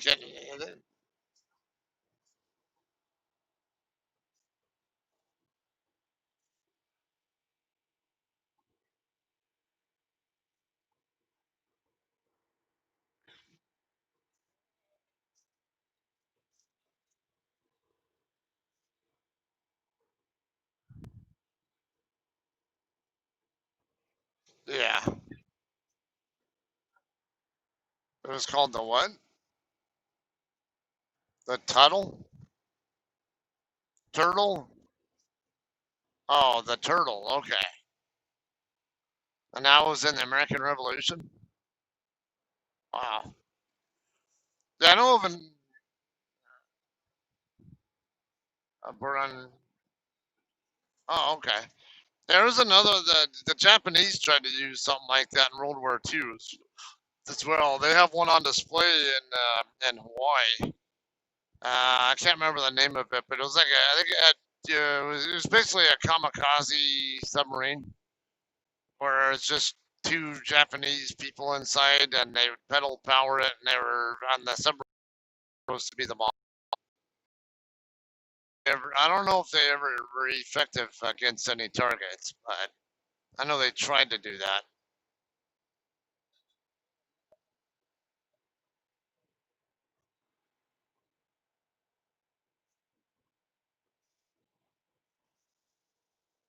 Submarine based airplanes? Interesting.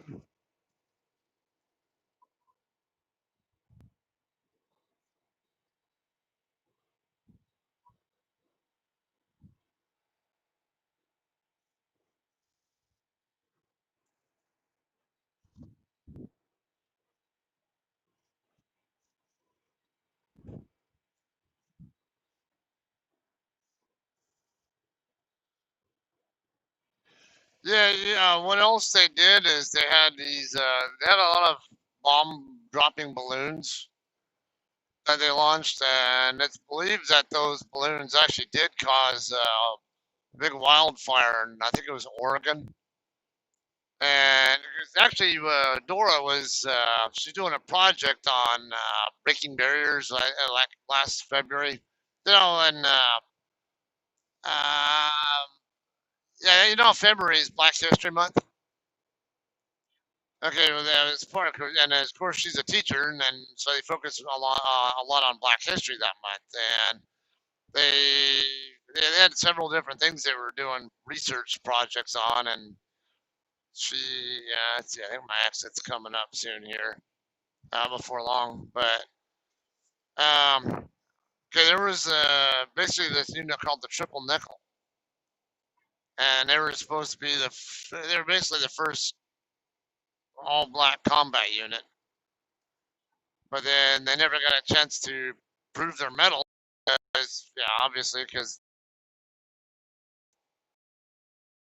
let's see, it take either directions. I'm gonna go and yeah, I'm gonna head off to the west here on 58, and then make a left turn on a military highway. Cause it's a bunch of funky turns to make to get over to Frank's from the closer way. All right. Oops. All right. Well, I'm getting ready to.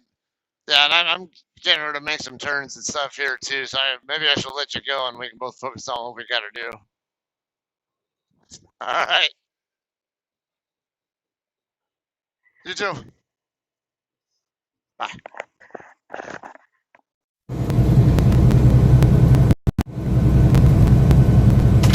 Okay, we're in Chesapeake. I'm taking the highway towards Suffolk, but there's going to be a left turn coming up really soon here that I can use to get on the military highway.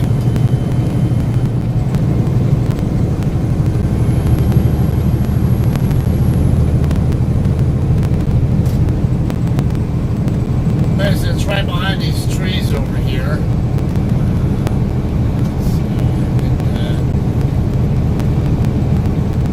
Yeah, this should be my street right here I want to turn on, I think.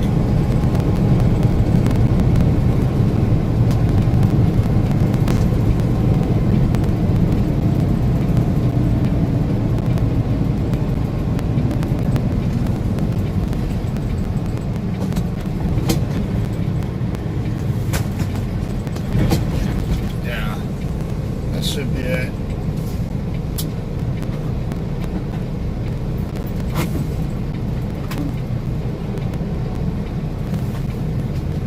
This highway can be a pain in the ass to get across.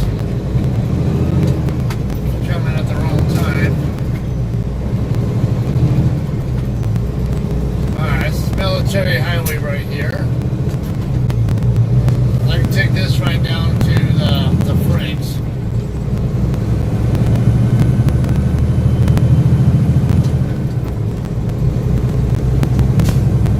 Now, if I'd gone on to 264, I could it would have got me closer to Franks, but there are some weird turns that have to be made to get to where Franks is at. And more in their lights and stuff. I just as soon go the way I went and take the closer route and deal with funky turns and shit to try to get to the stop.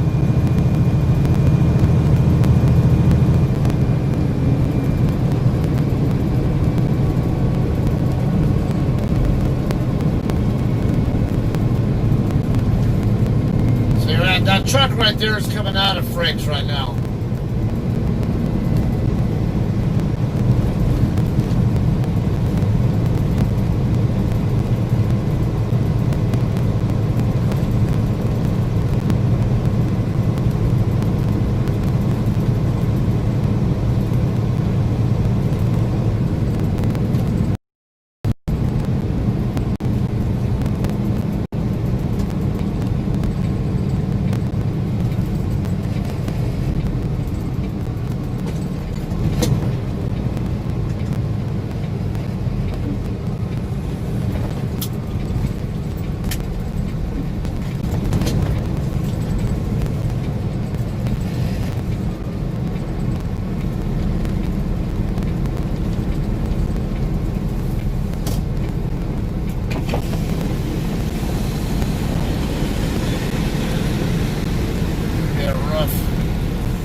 Rough one, but good.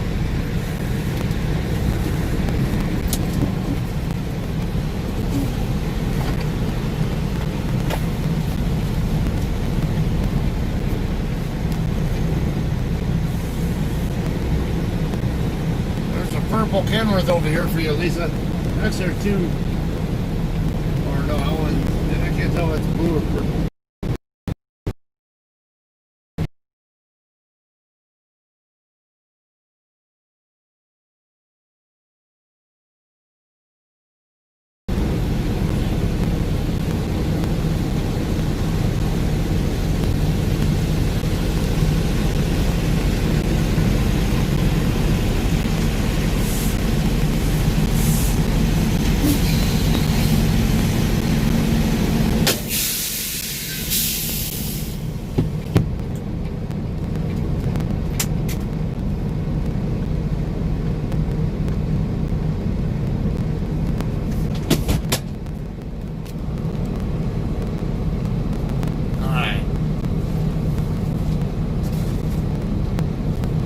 to pull forward so I can clean out my trailer though, because parked pretty much right on top of the reeds back there. And there's a railroad track right behind the reeds as well.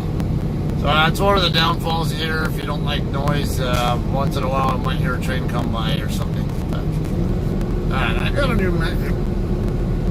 Let's turn that off. Fuel rebate sent to debit card. Alright. So it means I got my settlement in.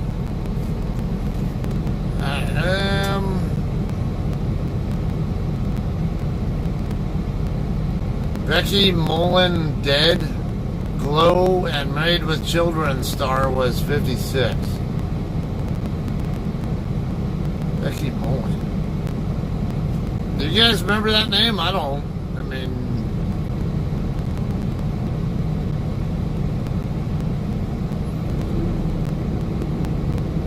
star of the 1980s wrestling promotion. An episode to 50.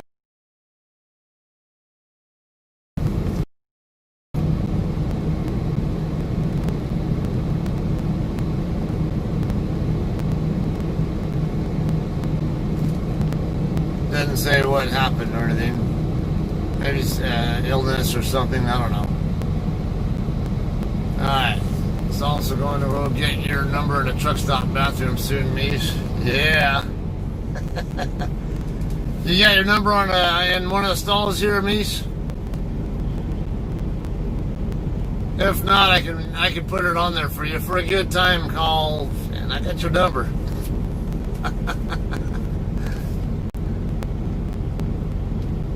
I went this way to US 58 to Suffolk. Scott walking in my footsteps like everyone else. Yeah, I did a delivery when I was with England to... Oh, there's a purple one. There are two purples in this slot. Lisa! There's one that's 2 spots over from me, and then there's another one's like a darker purple. From the angle I was looking at it from it, that one over there I actually thought was blue at first from the angle, from the light conditions I was looking at it. We went to Love's toward Richmond after. Oh, yeah, you know, I almost stopped there, and I thought about stopping there. I'm like, nah, I don't. I want to try and get over here where it's I'm as early in my 10-hour, my 14-hour shift as I can when I go to pick up my load. And not to mention, I always hear good things about the restaurant here, so I'm also giving it a try. If they're even open. With the COVID-19 thing going on, I don't even know if they're even open, but I'll try.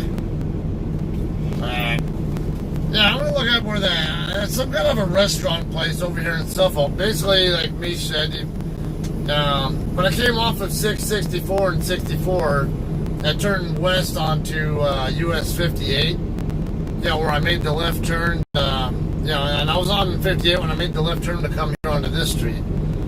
If you keep going down 58 that way, you'll go into Suffolk. And let me find it real quick. There was a warehouse I remember delivering to though.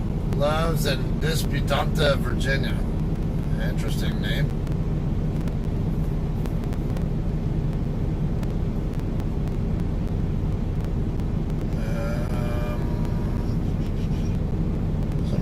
Wasn't over here, was it?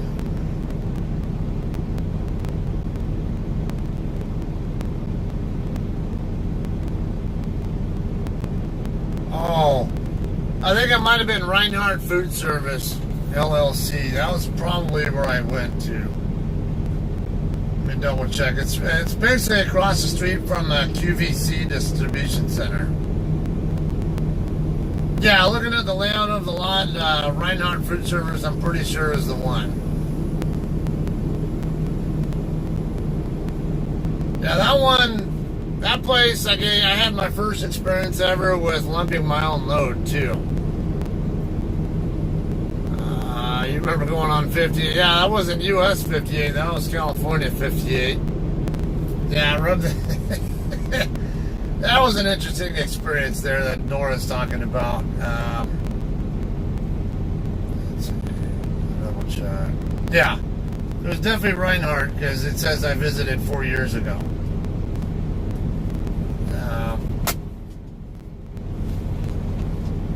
Okay, so the story there on what Nora's talking about. Okay, California Highway 58 between Barstow and Bakersfield, or more specifically between Barstow and Kramer Junction, or 390, where 395 is.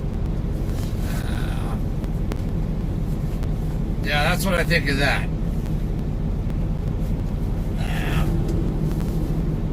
Okay, so we were joyriding in our Armada, Nissan Armada. We were going dirt road, off-roading pretty much. Oh, I just got another subscriber, Samir Nepal. I think that's what it said. Okay, well, yeah, we're living in Victorville, and I remember we joyrided over by Hellendale and then took some dirt roads across from Hellendale over toward Hinckley. Yeah, and then it turns out our next door neighbor, who's a cop, actually, he likes to go target shooting over in that kind of the area, and I've had health problems myself that, for all I know, could have been either from exposure to the bullshit that PG&E did over there in Hinckley, or it could have been from my aircraft maintenance stuff. I don't know. Anyway,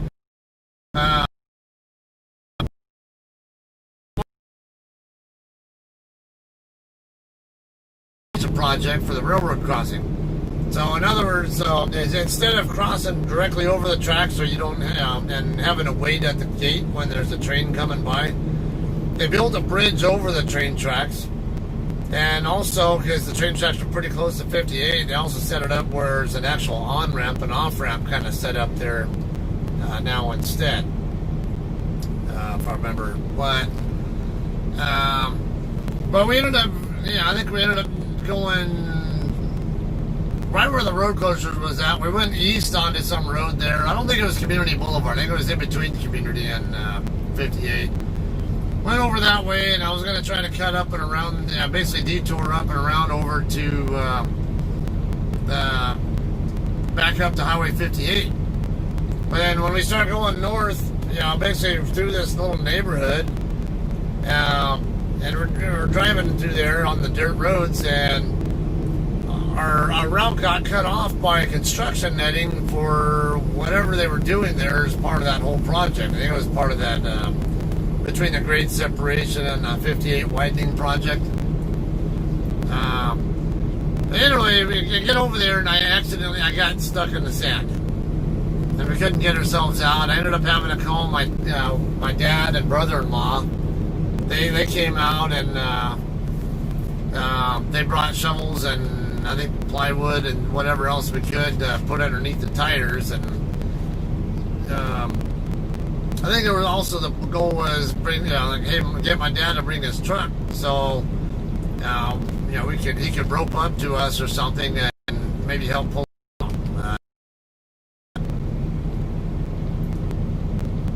Scott thinking so hard broke the stream.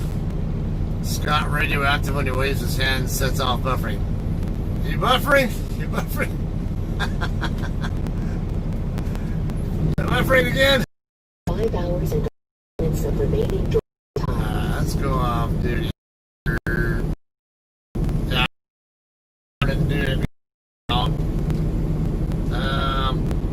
I think first things first, I'll probably go in and see if they got some grub. Love you too. I get some grub or something, and because I haven't had anything to eat today. I'm not a huge turkey eater, but I do have some in the truck. Once in a while, I'll eat some. It's a Tillamook teriyaki stick. I had one of those on the way over here, and that's all I've had today. So get me some good food in my stomach here in a second, I think. Okay, so now what's going on here? Tomorrow morning at 8, I pick up it's a few miles east of here.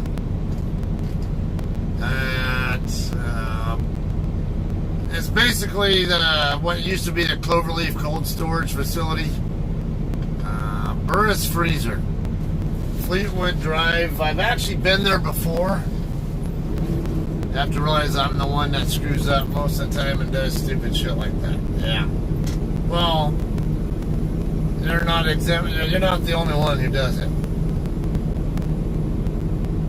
Alright, so let me... Alright. Yeah, it used to be Cloverleaf Cold Storage. Last time I was there was in March of 2019. And, okay, yeah, I can... Yeah, you know... So I remember, if I go this way on 58, I think there's technically... There.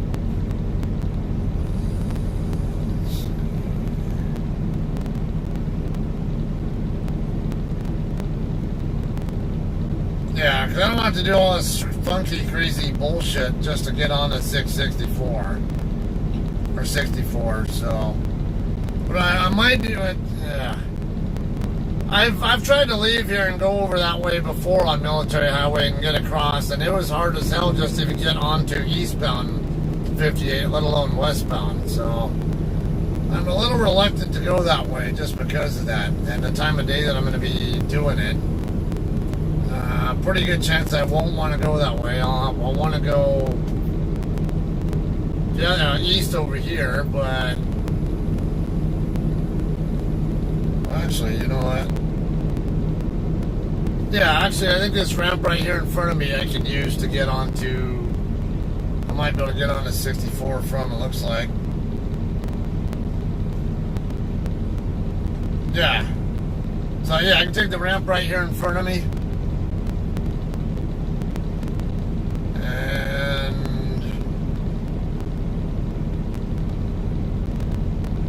Get on to 64. Looks like the very first exit. So I can even just take Military Highway, which is the street right here in front of me, down, but I think this, if I remember right, this section right here, just east of here is not truck legal or not supposed to be truck, but why, I don't know, but that'd be the more effective way to go. If I just go straight down Military Highway, as soon as I get on the other side of I-64, make a left onto Cavalier Boulevard, and then make another left on the other side of Harrison's Moving and Storage, and Cloverleaf will be on the right side.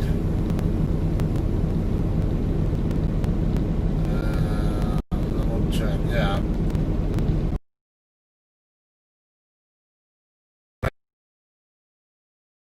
Right on a Fleetway Drive. And then the very last. Okay, yeah, I remember that layout there now. Alright. So I'll show you guys. Because I'm not a GPS follower. I'm a plan in advance and know what I'm getting myself into and an early follower.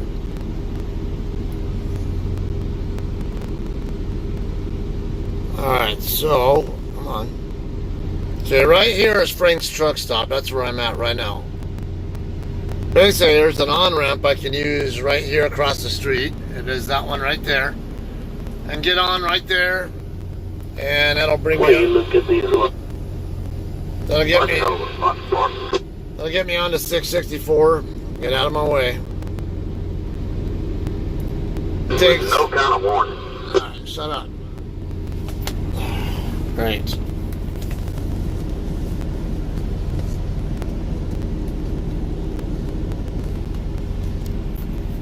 Alright, so 664, a very short distance, I can get on 64. The very, very first exit here, it gets me back here on the Military Highway, same road I'm on right now. And then to make a left, as soon as I get across the other side of 64, make a left here onto Cavalier. follow it up around. And right here, I make a left onto Holland Boulevard. And right over here, I got, actually, where is it? Alright, Fleetway Boulevard. That's, I'm going all the way to the end of the road. And right here's the cold storage place. So. Alright, so that's what's going on tomorrow. And when I'm done picking up, I'll come back over here to scale my load. And possibly get fuel. I gotta double check what the fuel price is here, if it's worth it. And then I'll make my way towards Sacramento. Now, I'm sure Dora and anybody else is gonna want to know, especially Dora, which way I'm going. We'll be taking I-64, basically right here, all the way to St. Louis, and then it'll be I-70 from St. Louis to Kansas City, and then I-29 up to Nebraska City, Iowa area, and then Highway 2 across over to I-80, and then in Lincoln, and then I'll take 80 all the way across from Lincoln over to Sacramento. May or may not be a opportunity to harass or meet up with Scotty, depending on what he's got going on by the time I'm in that area. We'll see. Let's see how it goes, though. Alright, well, anyway, that's going to be it for a day. And I told you it'd be a shorter stream. So, oh, damn it. And then the chat decided to take a shit on me right when I'm ready to shut it down. Imagine that. Is this guy gonna fit? The oversized guy, he's gonna try to park next to me, but I don't know if he's got room to do it.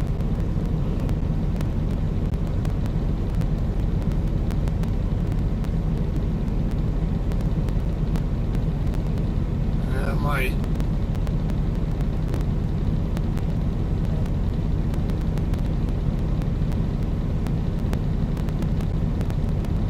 I don't know if there's room over, because it's kind of not much room over there in the corner for me to park without getting blocked in by somebody or whatever.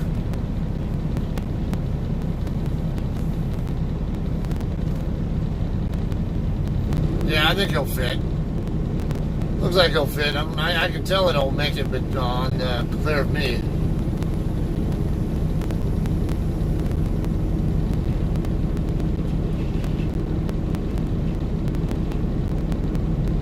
Yeah, the other guy, yeah, he's good. It's tight, but yeah, he's got it.